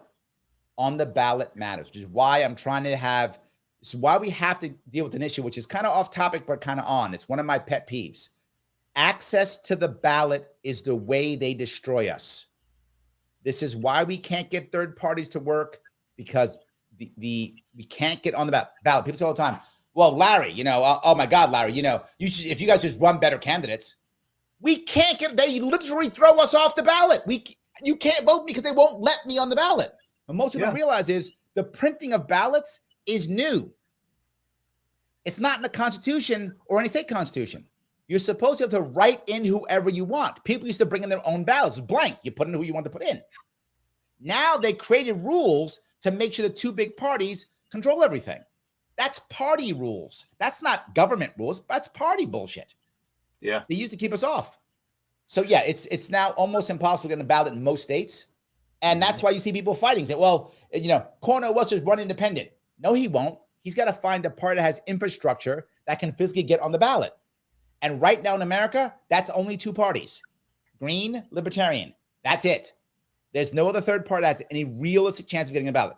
Constitution Party exists, but they'll maybe get 25 states. Maybe. ASP might get 25 states. Maybe. Libertarian might get 50 next year, might not. Greens will not get 50 next year. They might get 40-something. Think about that. There are laws that keep you off of the ballot. And my argument to the judges was very simple. What is the harm in me being on the ballot? What's the harm? Right? Now, I was on the ballot in 2018. If you don't like me, don't vote for me. Millions of New Yorkers took that option in 2018. They did not vote for me. So there's no harm in me being on the ballot. But if I'm off the ballot, there is obvious harm because 100,000 New Yorkers voted for me in 2018. Most of them are still here. There's 100,000 New Yorkers who want to vote for me. You are taking away their voice. You are creating harm if I am not on the ballot. No harm if I am. If there's any judgment, why would you err on the side of no harm? It's a valid argument, I thought. They said, no, we don't want you on the ballot. Sorry. Yeah. But this just goes in line with a lot of times, and from the more left side of the spectrum, we keep hearing, well, if somebody like Cornel West is running, then that's going to take votes away from Joe Biden. So it'll be it's the same with like the libertarian side. It's like, but I never hear it from the libertarian Republican side though. That's the funny part. Maybe it's just me. Maybe I'm just not listening closely enough. But I never hear, well, if you vote for Gary Johnson, then you're going to take votes away from Donald Trump. You know what I'm saying? It's like, because the reality of it is, and people don't want to hear this, libertarians, actual libertarians, are nowhere near as right as people say they are. The people who call themselves libertarians are. People like Ben Shapiro call themselves libertarian. He's not a libertarian. He's a conservative. I'm not mad at him for it. I'm mad that he calls himself libertarian. Stop it. You're not. You're conservative. Right? Yeah. The problem is people who call themselves libertarians are actually right-leaning Republicans. Actual libertarians. If you meet some, you're meeting one right now, right? We're nowhere near as right as actual people think we are. That's the reason why they don't say it, because it's not true. I told you 25% of people who voted for me were registered Democrats with the idea that libertarians are hardcore right. Yet I was the one whose plan was to actually legalize cannabis like a plant to allow local farmers to be able to have craft grows. That was literally my plan. You're hard right. That's hard right? No Republicans want that. No, that's not hard right at all. That's a pretty basic policy, in my opinion. What I want is, I literally had a policy, and I said it, which was regulate like onions.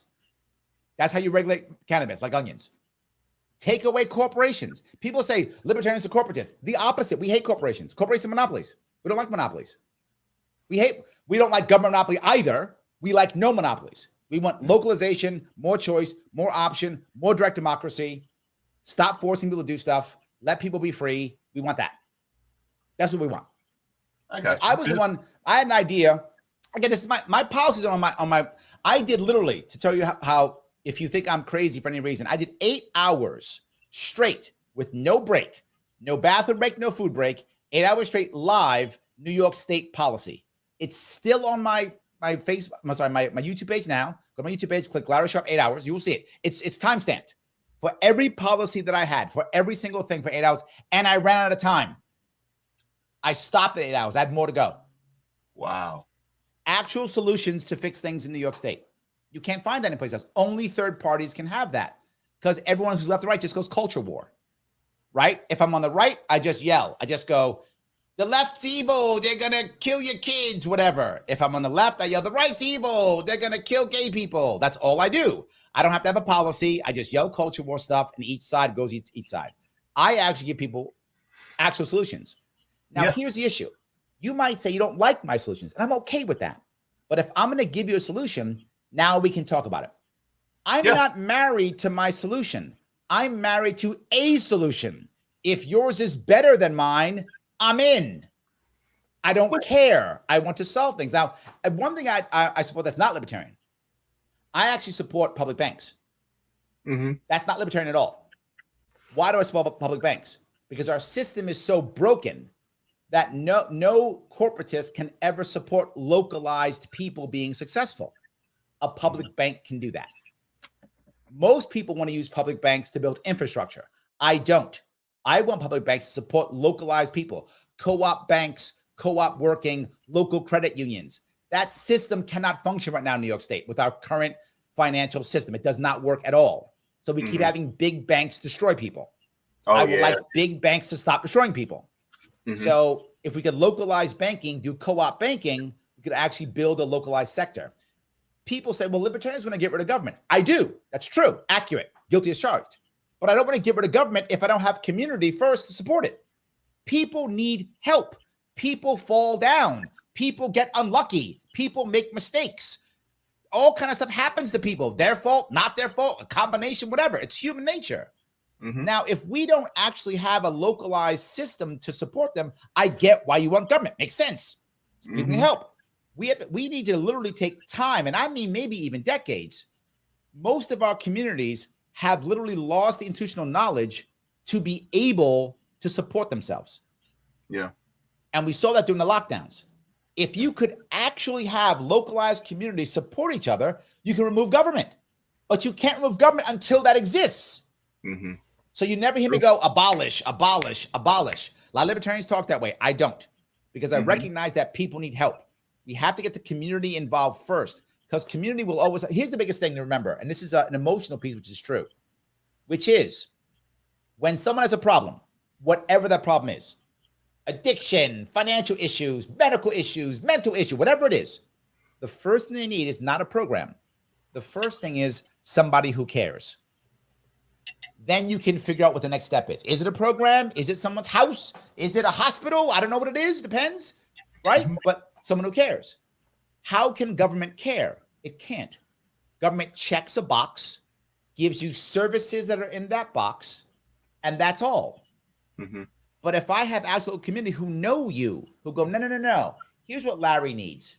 Let's find a way to help him out. If that becomes the norm, and right now it is not the norm, if that becomes the norm, we don't need government. So we have to build community before we destroy government. But in my perfect world, let's start building community. Let's start building it to where we don't need government anymore. That'd be awesome. Well, not anymore. We'd always need a bit of, I'm not an anarchist. I'm a minarchist. I'd want the smallest government possible because community is doing what it needs to do to support people who are in trouble. We just don't have that now. I got you. Thank you very much for that. In fact, actually, you just keep drifting into the questions that I already have, man. Jeez Louise, Larry, I've done this once or twice before. Well, one of my questions is, if you were president of the United States, what would be the 3 policies you would put in place within your first 100 days? There's so many. But I think there's a couple of them. One would be, I'll try to mix and match domestic and foreign policy if I can. Sure. When it comes to foreign policy, we have to recognize that the military-industrial complex is very powerful. It is something that the deep state, the military-industrial complex cannot just be ended. I wish it could, it just can't. If I were to say it were to be ended, the CIA would decide that I no longer like living above ground. That's how that works.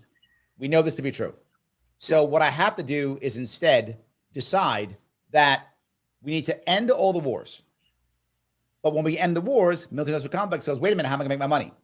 Stop all the embargoes from all the stupid countries we're embargoing. Stop embargoing Canada, North Korea, Iran. End all the embargoes. That a president can do. Do it immediately. End all the embargoes. Then, this is not libertarian, but I think the only way to actually make it work.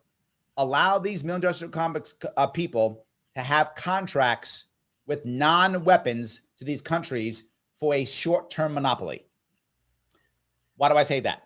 These big companies right now, the Raytheons of the world, they don't know how to compete. They cannot compete. They want to sell goods to the government. They don't want to kill people, to be forward. They just don't care, right? They know that if I sell my bombs, I sell my guns, I sell my tanks, they go to the government always pays. It's always insanely expensive. They never complain on price. It's all good, no competition. That's what they're accustomed to. So I give them that. But I give them that in countries that we're opening up, and I give them a short-term monopoly so they can get some money and learn how to compete. This is something they might want to do. And please don't sell them bombs. Sell them trucks or computer. I don't care, whatever. Sell them something else. Go do that.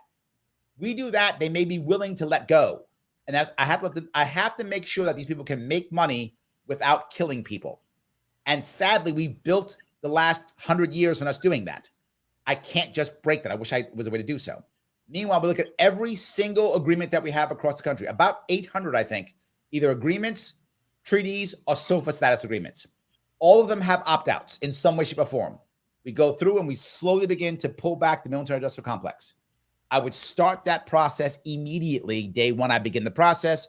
It's probably not done for 3 or 4 years. We vote, but eventually you pull it all back.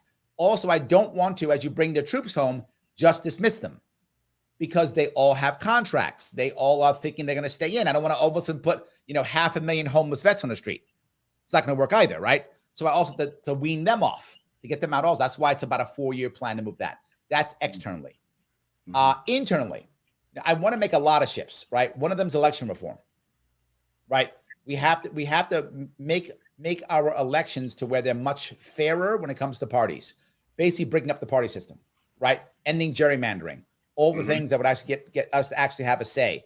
Right now, we don't have a democracy, right? Where I live in New York City, it is so blue, the Republicans don't even bother running a candidate. They haven't run a candidate in 10 years. That's how blue it is. They don't bother running a candidate. The last time the Republicans ran a candidate, he lost by 70 points, 7-0. He lost 85-15. Last time a Republican ran in my district. Yep, that's how bad it is. With that in mind, the Democratic Party decides who their person is.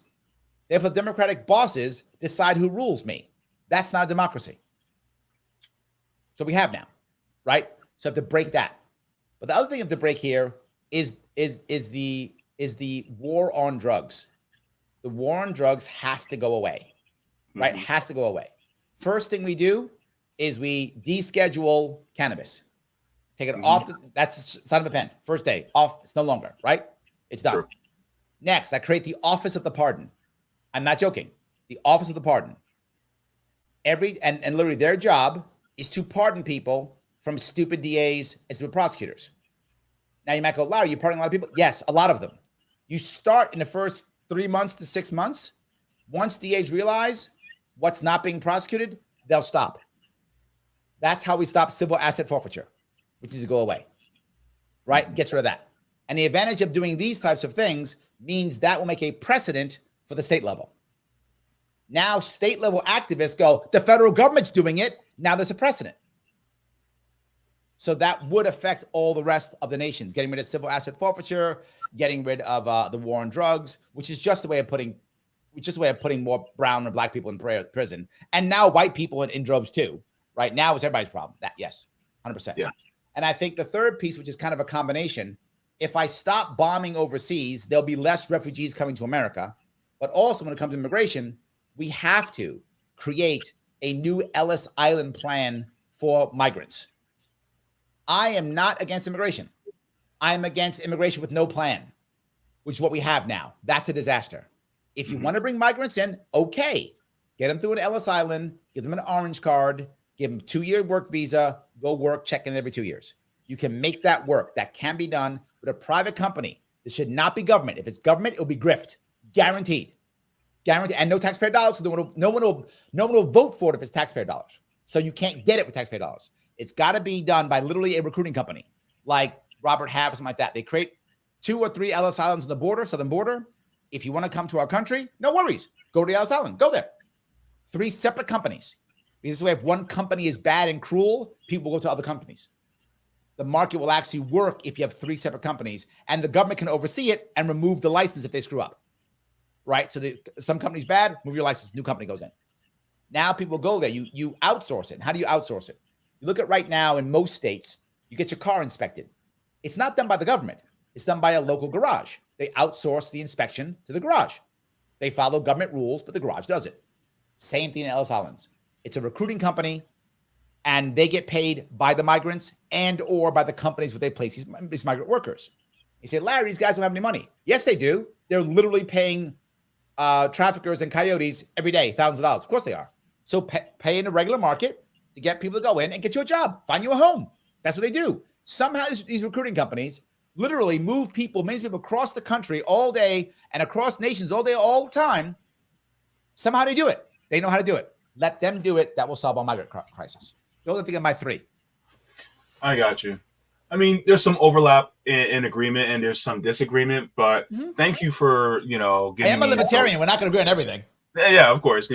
But I appreciate those because, I mean, really, you're looking at it from a humanitarian aspect. Yes. Not just some xenophobic, just close the border, which I appreciate. So thank you very much for that.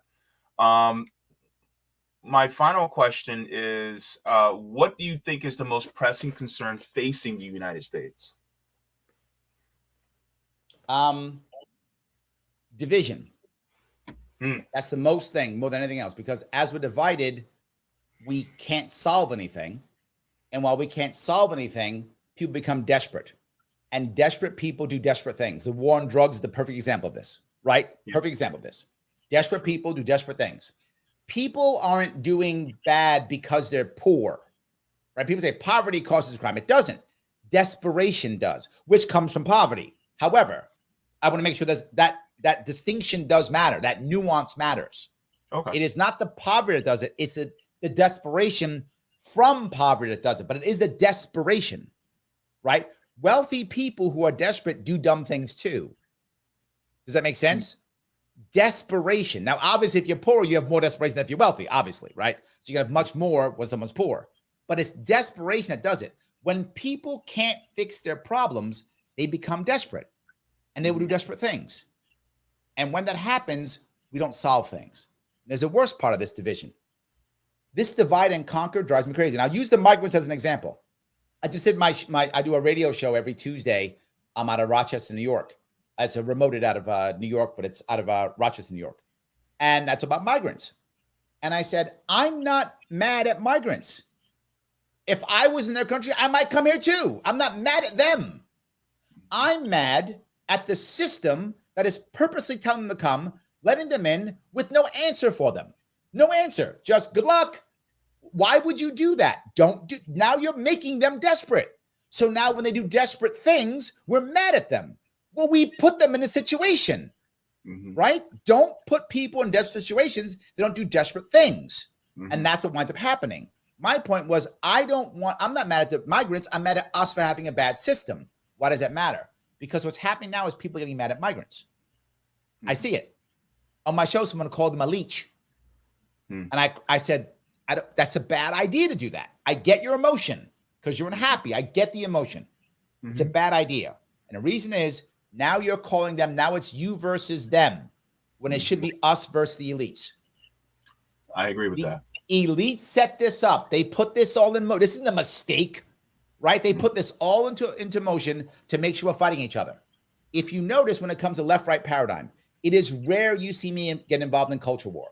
Because once I get involved in the culture war, someone picks a side. Now I'm bad because now they use the thing they always do, which is character assassination.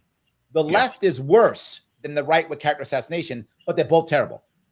The left immediately goes character. The right will yell at you first and hope to berate you into a submission. If you don't get berated into submission, then they'll do character assassination. The left's the opposite. Immediate character assassination. If that doesn't work, then they berate you. It's reverse, right? Yeah. So if I take a right-leaning position, the left goes, "Oh, that's because you're a conservative," or "That's because you're this." Immediate character assassination. If that doesn't work, then they berate me. The right goes, "You're not a patriot. You're an idiot." They attack first. That doesn't work. Then they go, "Well, you're a lefty is why." Then they go character assassination. But that's how they always work. It's berate, character assassination. And that works when it's just a left-right paradigm. But once there's a third party in any situation, you and your mom aren't getting, I don't know how your relationship with your mom is. Sake of argument, you and your mom aren't getting along, right? If you guys aren't getting along, what do you need? A third party, somebody to come in and go, "Hey, what's going on here?" Maybe an uncle or maybe a sister or a cousin who knows you both, right? "Hey, what's going on here?" That's how you solve a problem when you have two people who can't talk. And we're at a point where we can't talk. We have to be able to talk, or this country is going to fall apart into violence. I don't want that. That's our biggest issue. Thank you very much for that one. Now, as far as time-wise, I'm not sure how much time do you have, but I do have a news story that I was going to get into. If you would like to stay for that news story, that's cool, but I just wanted to give you that if in case you wanted to head out, because I wanted to be respectful of your time, because it's been well, I thought we were doing an hour, so I kind of scheduled an hour, and we're at about an hour now. Yeah, so but if you can let people know where they can find you, and also I also have the link to your website in the description as well.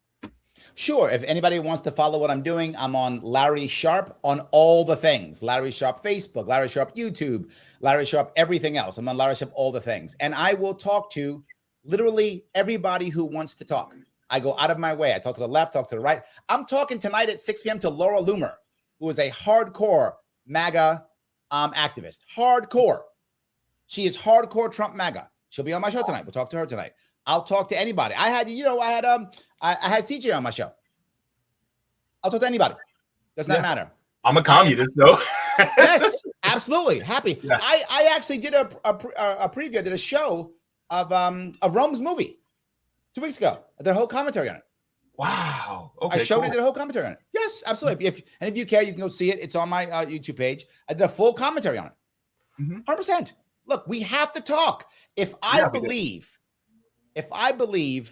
that you actually want to fix things, I'm talking to you. That's it. I'm talking to you. If I believe you want to fix things. And I think Rome wants to fix things. I see what he's doing. Rome wants to fix things. He does. I'm talking to him. Done. Yep. That's all I care about.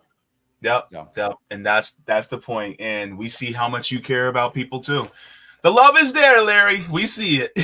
Appreciate it. Thank you, my friend. Thank you so very much, Larry. Catch you next time. Have a good one. Bye-bye.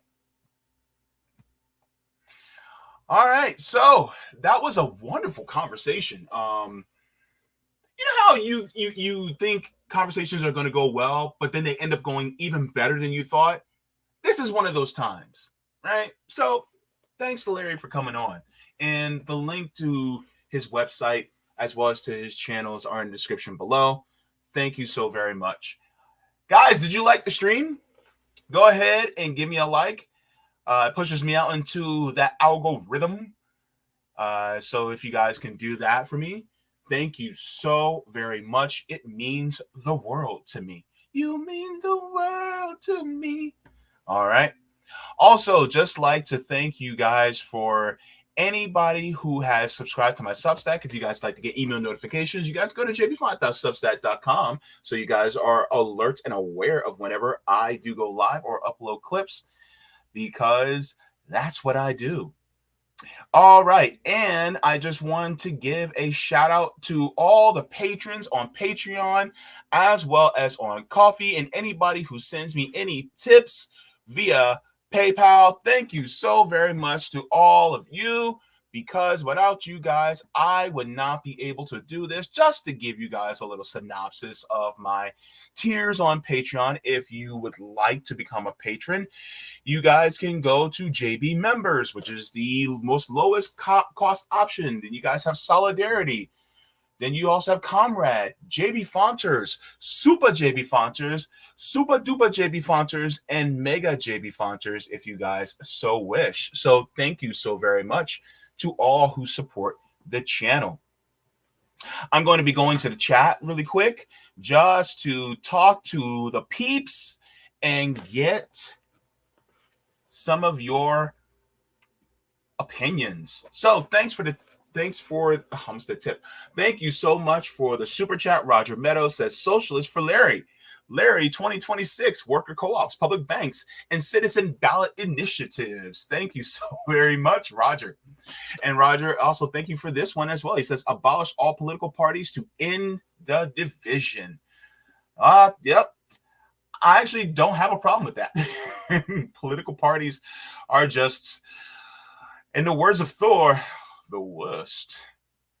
All right. So, and then I'll get to Rockfin in a second. Let's go to this.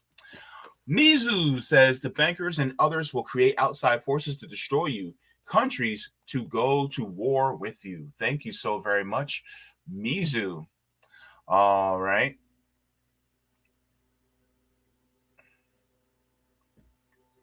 The Quantum Alchemist says, now guess what your body constantly produces along list of other substances. Take a guess. Haha, yes, our bodies also produce MET. Is that methamphetamines? I don't know.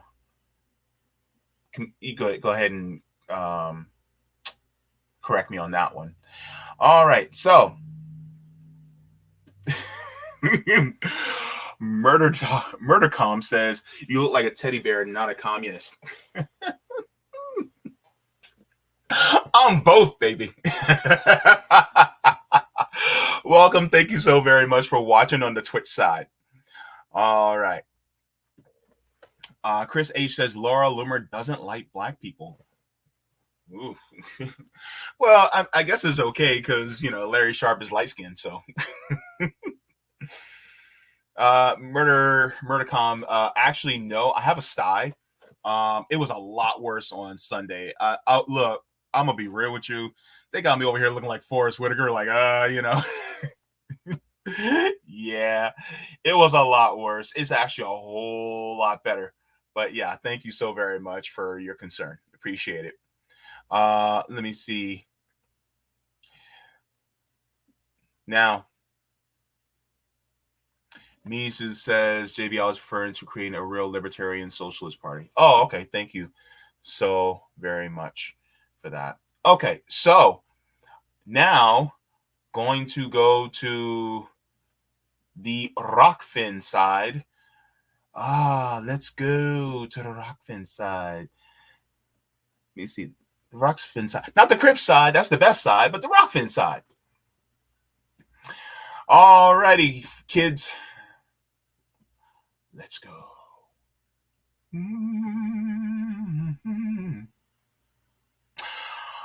Oh, Lord. I saw Voltron. Okay. Roger Meadows, thank you so much for the tip on Rockfin. Roger says, African NATO is happening on the 76th anniversary of when President Truman signed the CIA and NSA into existence with the National Security Act. Although some might call that irony or coordinated, I call it poetic justice. Truman later went on to regret ever bringing them into existence, especially after JFK assassination. Hip-hop was calling for this since Pan-Africanist Afrocentric movement during the 89 to 91 era. Interesting. Nice. Roger continues, says, more than Big Brother protecting Little Brother JB, but more like you can only bully but so many people in the neighborhood for so long until they all come together and team up against you. Larry, what up? Just like how African countries are forming against US and Britain, and Dems and GOP team up against us. I see a possible alliance between socialists and libertarians. Time to form Voltron and end the Democrat and Republican. Absolutely. Let's go, Voltron Force. Dun, dun, dun, dun, dun, dun, dun, dun, dun, dun. Sorry, I'm an 80s baby. What can you say? Now, Roger Meadows says, I'm Cameroon through my mother. Family reunion, y'all. I agree, Larry. Too many men in this world need more women in the world. I advocate 20 women for every man. Roger, are you trying to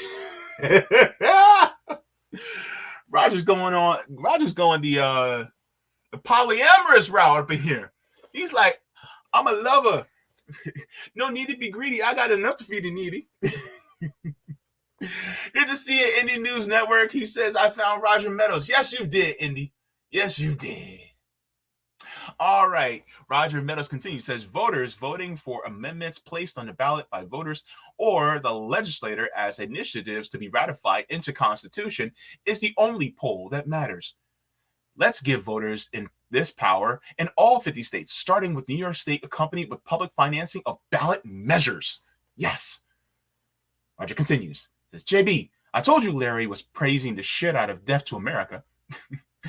He couldn't stopping. He couldn't help stopping the movie and commenting on it. His most famous lines to his right-wing fans were, see, guys, you going left enough, you get your guns back. Ha ha. I just deemed you it. Peep it. Yeah. Yeah. To be honest with you, those of us on the left, especially socialists and communists, we believe in First Amendment rights and Second Amendment rights. Wait. Oh, we do. Oh, man. If you think people who are like, oh my God, they'll say the left doesn't believe in Second Amendment rights, when in reality, we do. We heavily believe in Second. Look, we were the ones. Hang on. Let me enlarge just for emphasis. We were the ones that were expressing our Second Amendment rights as the Black Panthers in California until Ronald Reagan put in gun reform so that we couldn't actually express our Second Amendment rights as gun owners. So if you're somebody that's a conservative, if you're somebody that's on the right, and you really care about Second Amendment rights, and you should care about Second Amendment rights for those of us who are on what you would consider the far left. Because we exercise our rights. We have gun clubs, we have militias, we have all that too. Why can't we express our Second Amendment rights? Look, I actually want to see a gun club for those of us who are LGBTQ. Imagine seeing a drag queen with a Glock. It'll be pink. I'm gay, remember? I'm so stupid. Why the hell y'all watch my show? All right. Thank you so very much for that, Roger. I'll take a look at that later because I am pressed for time, but I got to get to this last story. But let's go to the final story. This is going to be very interesting. This is something that I'm telling you, when I saw this, I was just like, what? Okay, so we're getting into round 2. Kevin McCarthy versus Matt Gaetz. Look, hold on. Wait a minute. Let me put some sense in it. Let's get into this story. Gaetz keeper. All right. So Matt Gaetz versus Speaker McCarthy, round 2. Matt Gaetz goes on the offensive against Speaker McCarthy. We're going to get into this damn thing because when I saw this, I was just like, wait, what? They going into it again? So they're fighting. So this is out of the Hill. It says McCarthy Gaetz feud hits fever pitch. Ooh, baby. You got your popcorn ready? Let's go. All right. It's take that down. It says simmering tensions between Speaker Kevin McCarthy of California and Representative Matt Gaetz of Florida, man, are boiling over as Florida Republican heightens his threat to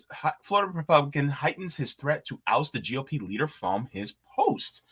The bitterness between the two GOP lawmakers, which stretches back to the speaker's race in January, remember we actually talked about that, hits a fever pitch on Tuesday when Gaetz warned that he would force a vote. Remember that? Force a vote on taking McCarthy's gavel if the California Republican did not meet the series of demands on spending and legislation. Says McCarthy shot back at an expletive latent rant Thursday, declaring Gaetz to file the fucking motion to try and boot him from the speakership. Ooh, wait! Let me tell you, look, y'all, I got to get to this speech because, look, what's his name? He goes over this.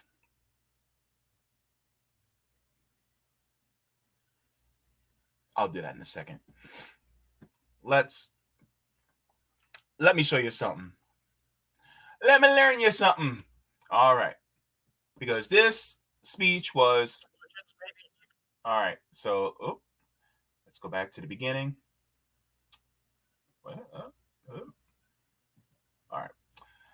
All right. Now, let's share the screen. Let's go over this. Because if you guys... And I'll make sure that this is part of, the end screen. But we talked about the holding concessions and forcing a vote, basically with Speaker McCarthy, and how they went 15 rounds on voting for Speaker McCarthy. And McCarthy kept losing because Matt Gaetz refused to be that final vote.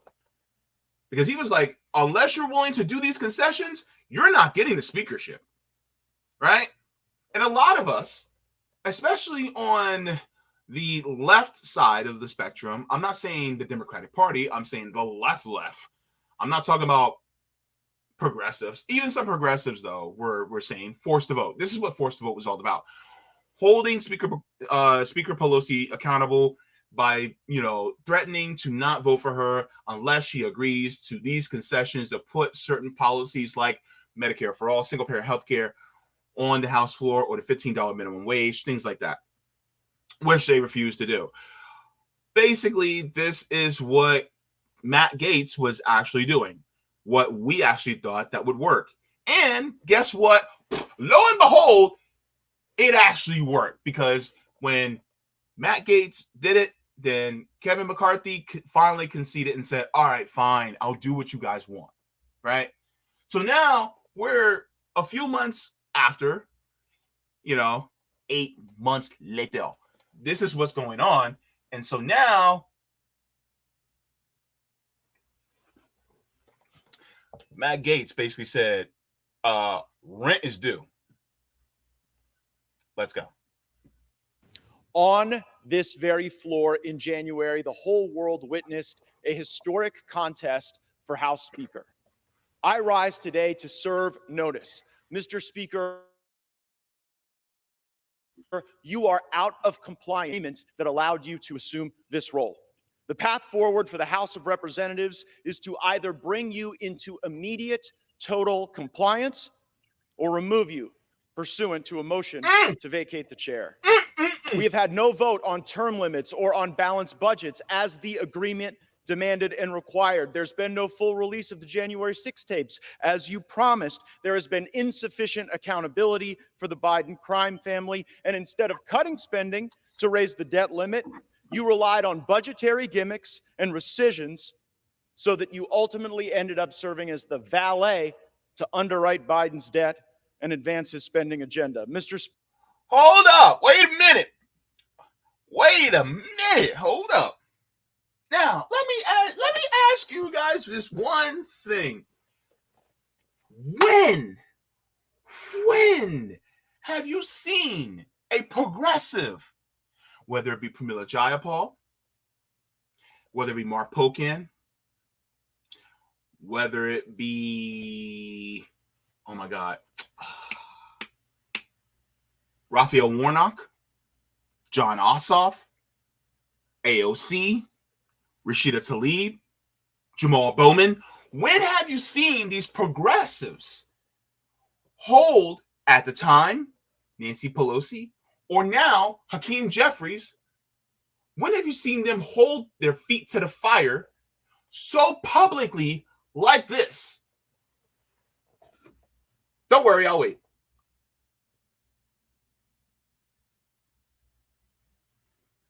It's wild, isn't it?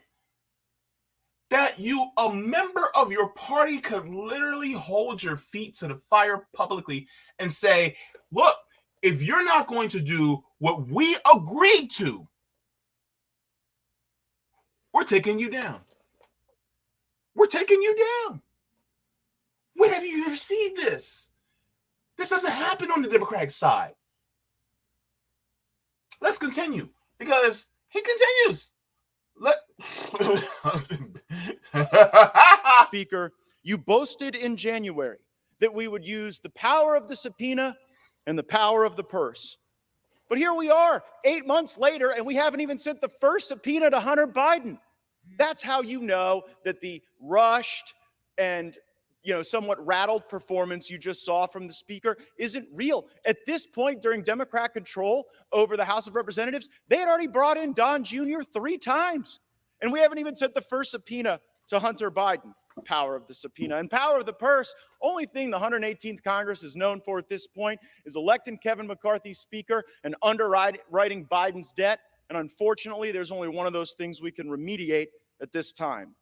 Power of the purse. Our leadership right now is asking us to vote for a continuing resolution. A vote for a continuing resolution is a vote to continue the Green New Deal, a vote to continue inflationary spending, and in the most troubling of fashions, a vote for a continuing resolution is a vote to continue the election interference of Jack Smith. Mr. Speaker, we told you how to use the power of the purse. Individual, single subject spending bills that would allow us to have specific review, programmatic analysis, and that would allow us to zero out the salaries of the bureaucrats who have broken bad, targeted President Trump, or cut sweetheart deals for Hunter Biden. September 30th is rapidly approaching, and you have not put us in a position to succeed. There is no way to pass all the individual appropriations bills now. And it's not like we didn't know when September 30th was going to show up on the calendar. I must be better. You must be better. And this House must be better, for it is the last best hope for tens of millions of Republicans. So I just want to say this. For anybody that comes in that they're a Democrat or a liberal and they're just like, oh my God, JB, you're a right winger. By the way, as far as policy concerns, I disagree with basically 99% of what this Florida man actually wants to do. My thing that I'm focused on is his style and the method of which he actually goes after leadership. And if the Democratic Party actually did the same thing, imagine how many concessions that we would get. Imagine the concessions that we would get on single-payer healthcare. Imagine concessions we would get on actually increasing the minimum wage to a living wage. And by the way, that whole $15 an hour, that's yesteryear. That's so 2015. We need a fight for 30. That's what we need. Because in most states, or the majority of states in this country, you need to make between $25 and $35 an hour in order to survive. So I would say at least a fight for 30. Like, the price has doubled, right? We can get concessions on ending qualified immunity in this country, at the very least. We can get concessions on pushing for Joe Biden to sign the Higher Education Act, right? And to push for that, just so that everybody's student loan debt can be canceled? Couldn't we do something like that? Couldn't we push Biden to go to the Department of Education to start making it so that colleges and universities, public colleges and universities, are tuition free? Divert some of the money from the military budget and to colleges and universities so we can make them tuition free? Could we repurpose some of that money so that we can actually, instead of having the child poverty rate double from like 7% to over 12%, we can actually maybe get rid of child poverty altogether? Maybe, just maybe. But there's so many concessions that we can do, right? But the Democrats would never do that. Because they're skilled of the leadership. And please, people can go, we need to vote for more progressives because they're not funded by corporations. What good is not being funded by a corporation when you basically kowtow and obey people who are funded by corporations? If you're not actually going to push back in a more substantive, meaningful way against leadership in Congress, then what's the point? People like Jamaal Bowman should take a page out of Matt Gaetz's book in regards to pushing back against leadership within the Democratic Party. But as you know, Jamaal Bowman did not do it. No, he did not do it. Not one iota. He didn't. In fact, he thought it was crazy what Matt Gaetz was doing. Would you like to see? I got you. JB got you, baby. All right.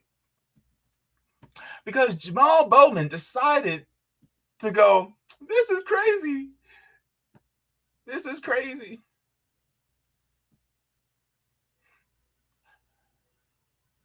So here's my number. Don't call me Stacy. Sorry. Didn't mean to remind you all of that song. All right, let me share the screen. Let's go to what Jamaal Bowman says. Jeez Louise, this is crazy, y'all. All right,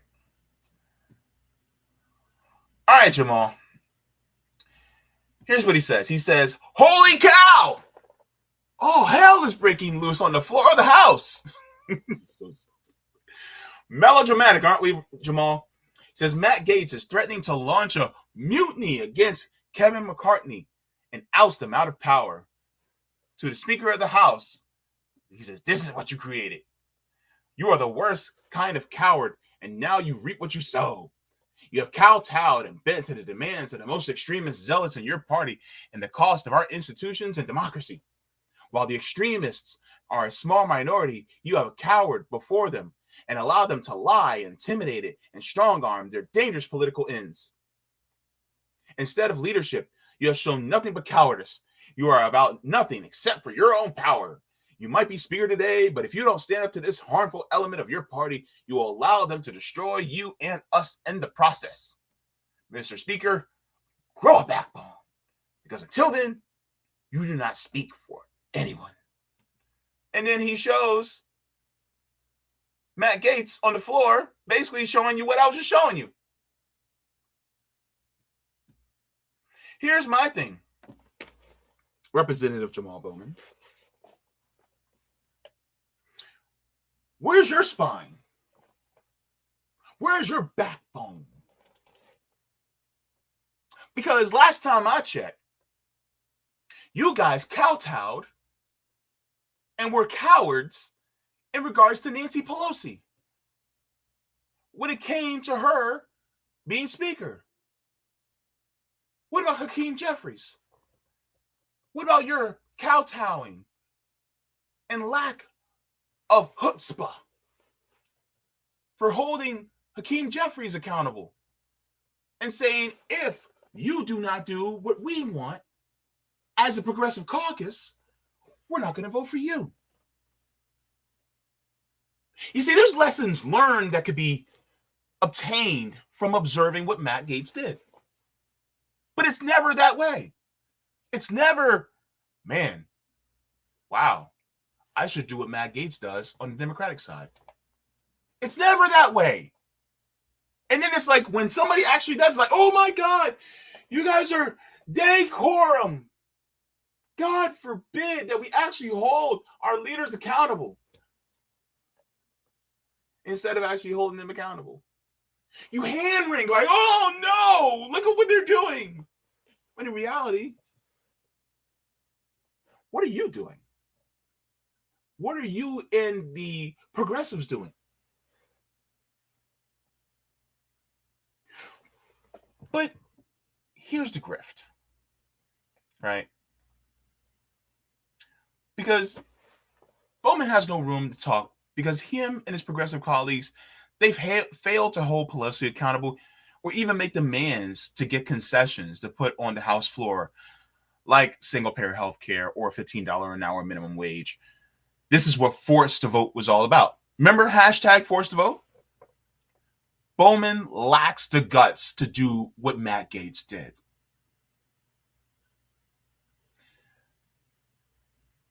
That's the thing.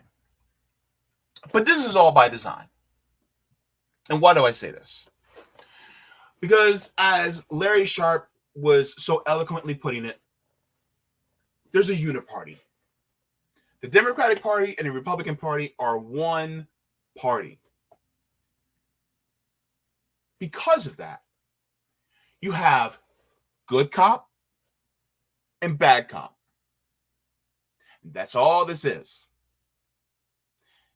And when Matt Gaetz plays the bad cop, Jamaal Bowman plays the good cop.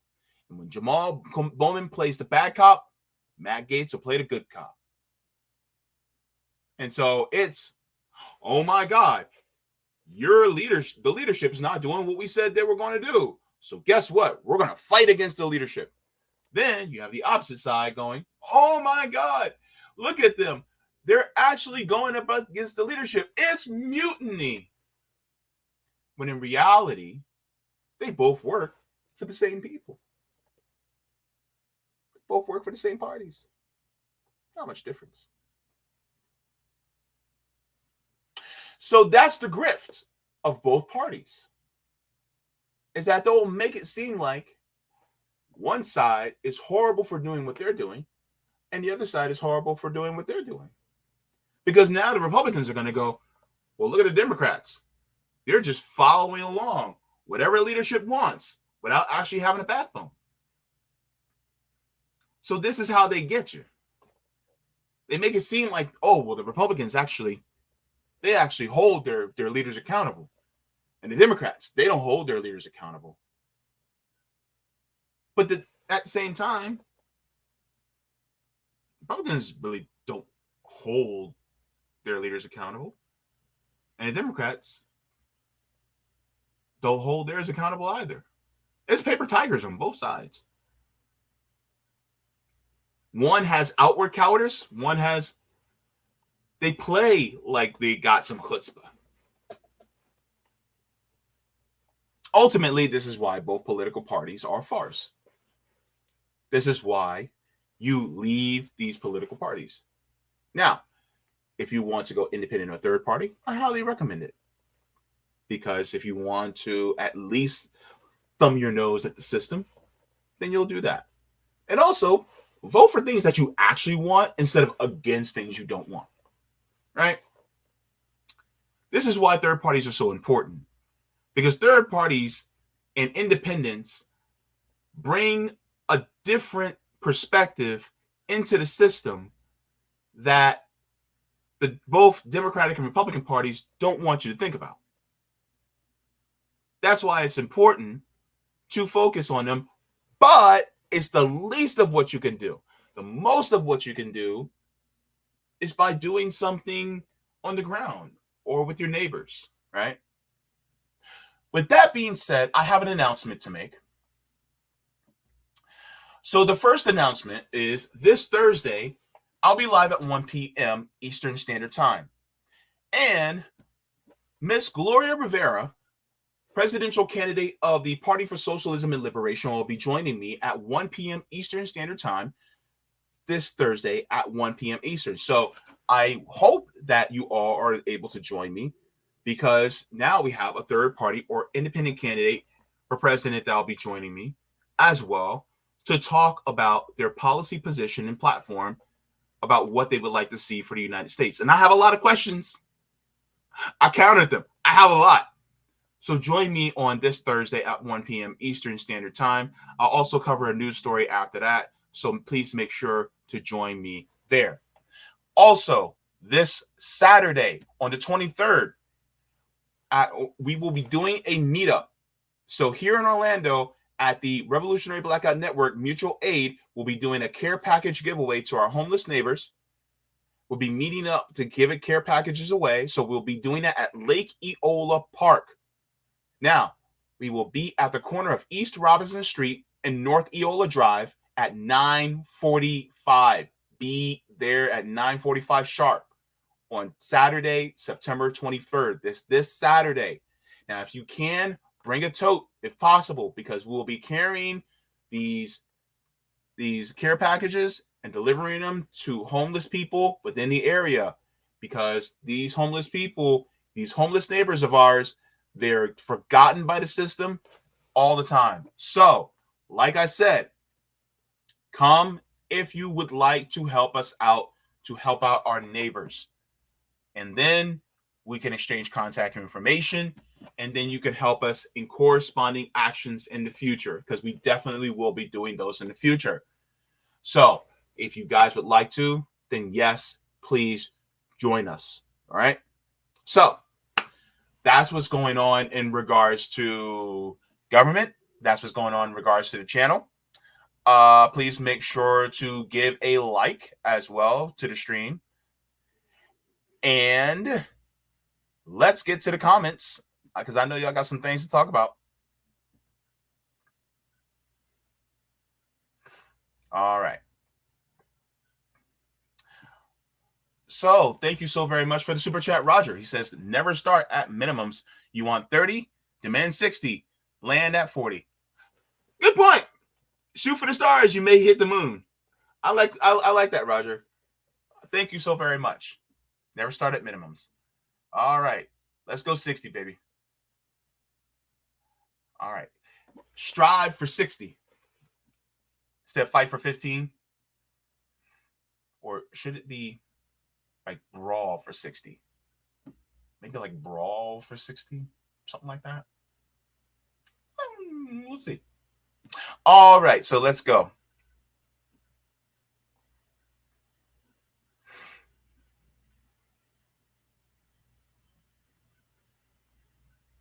Wow, you guys are having a full-on conversation.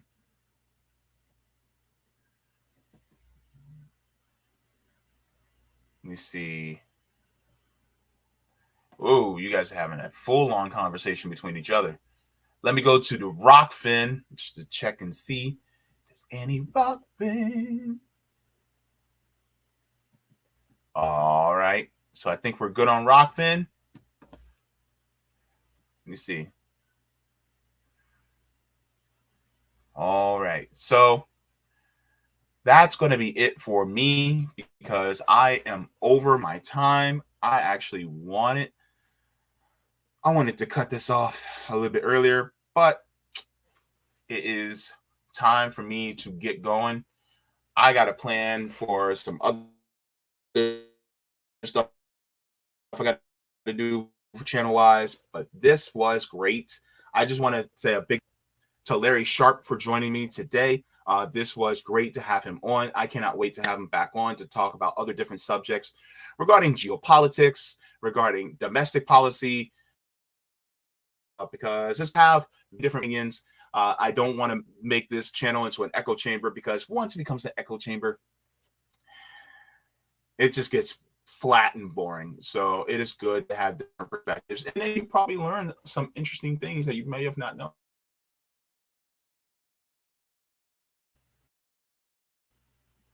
All right, everybody. So just to let you guys know about that, I wanted to advertise that. Oh. And before I go, okay, so just to let you guys know, there's also a rally coming up that I want to advertise to you guys. I wanted to make sure I do this too, because this is important. There is going to be another anti-war rally coming up. All right, so this is from Code Pink. It says, join us on October 3rd to hear Cornel West, Claudia De La Cruz, who will be Thursday, Medea Benjamin, Lee Camp, Eugene Puryear, discuss the urgency of pursuing hashtag peace in Ukraine. So there's going to be a anti-war peace in Ukraine rally that's going to be coming up. It says ceasefire now, no more weapons, negotiations now, the urgency of pursuing peace in Ukraine. RSVP to attend in person or online. That's going to be October 3rd at 7 p.m. Eastern, True Reformer Building in Washington, D.C. It is by Code Pink, The Answer Coalition, Peace in Ukraine, and Busboys and Poets. It says featuring Dr. Cornel West, Claudia De La Cruz, Lee Camp, Medea Benjamin, and Eugene Puryear. So this is going to be a great rally that's going to be anti-war. We need more anti-war rallies as well, because we're on the verge of World War III, and this is extremely important. So I just wanted to put that there so that you guys are aware of this rally. And so let me put the link in the description just so that you guys have the link to this. And so you guys can RSVP for this rally as well, because this is also deeply important. Importante. Okay? Okay. Now, as always, whenever I end my streams, I would like to say to all of you, all right, water your plants, water yourselves. Leave the world better than you found it. Now, in honor of Larry Sharpe, smoke him if you got him. Drink him if you got him. If you ain't got him, then watch something funny, because joy is revolutionary. Now, I'm going to be closing out with a particular funny video that if you guys have not seen, then I will share it with you guys. But I want you guys to laugh, because like I always say, joy is revolutionary. And remember when I read in Laziness Does Not Exist by Dr. Devon Price, which I'll be doing a little bit later this week. I'll be doing the continuation of that. Please make sure to focus on being joyful. Do not allow, some of this heavy news to always bring us down. This is why also I'll be doing a good news story on Thursday. And so please make sure to keep that in mind. I'll also be getting into a Sasha Shakur's autobiography later this week. But focus on what you're grateful for. And do not let the bitterness of some of this heavy news affect you too much. Take time to eat just a little bit slower. Hug your loved ones a little bit longer. And just gaze at the stars or at the clouds just a little bit longer, a little bit deeper. Because guess what? Life is about enjoying it. The purpose of life is to live it. Now, forehead kisses. I'll catch you guys in the next one. And we will close out with this funny Kamala Harris parody. All right. Love you, folks. Bye-bye. And away we go. Let's go. All right. Wait. I grew up in Oakland. I'm wearing this shirt. All right. Oh, I can actually pause. I didn't know that. Let's go. Oh, Deb. I'm Kamala. Okay. Happy 50th birthday to hip hop. When people think of me, okay, they think hip hop. I grew up in Oakland. I'm wearing this shirt. I scream hip hop. Hip hop.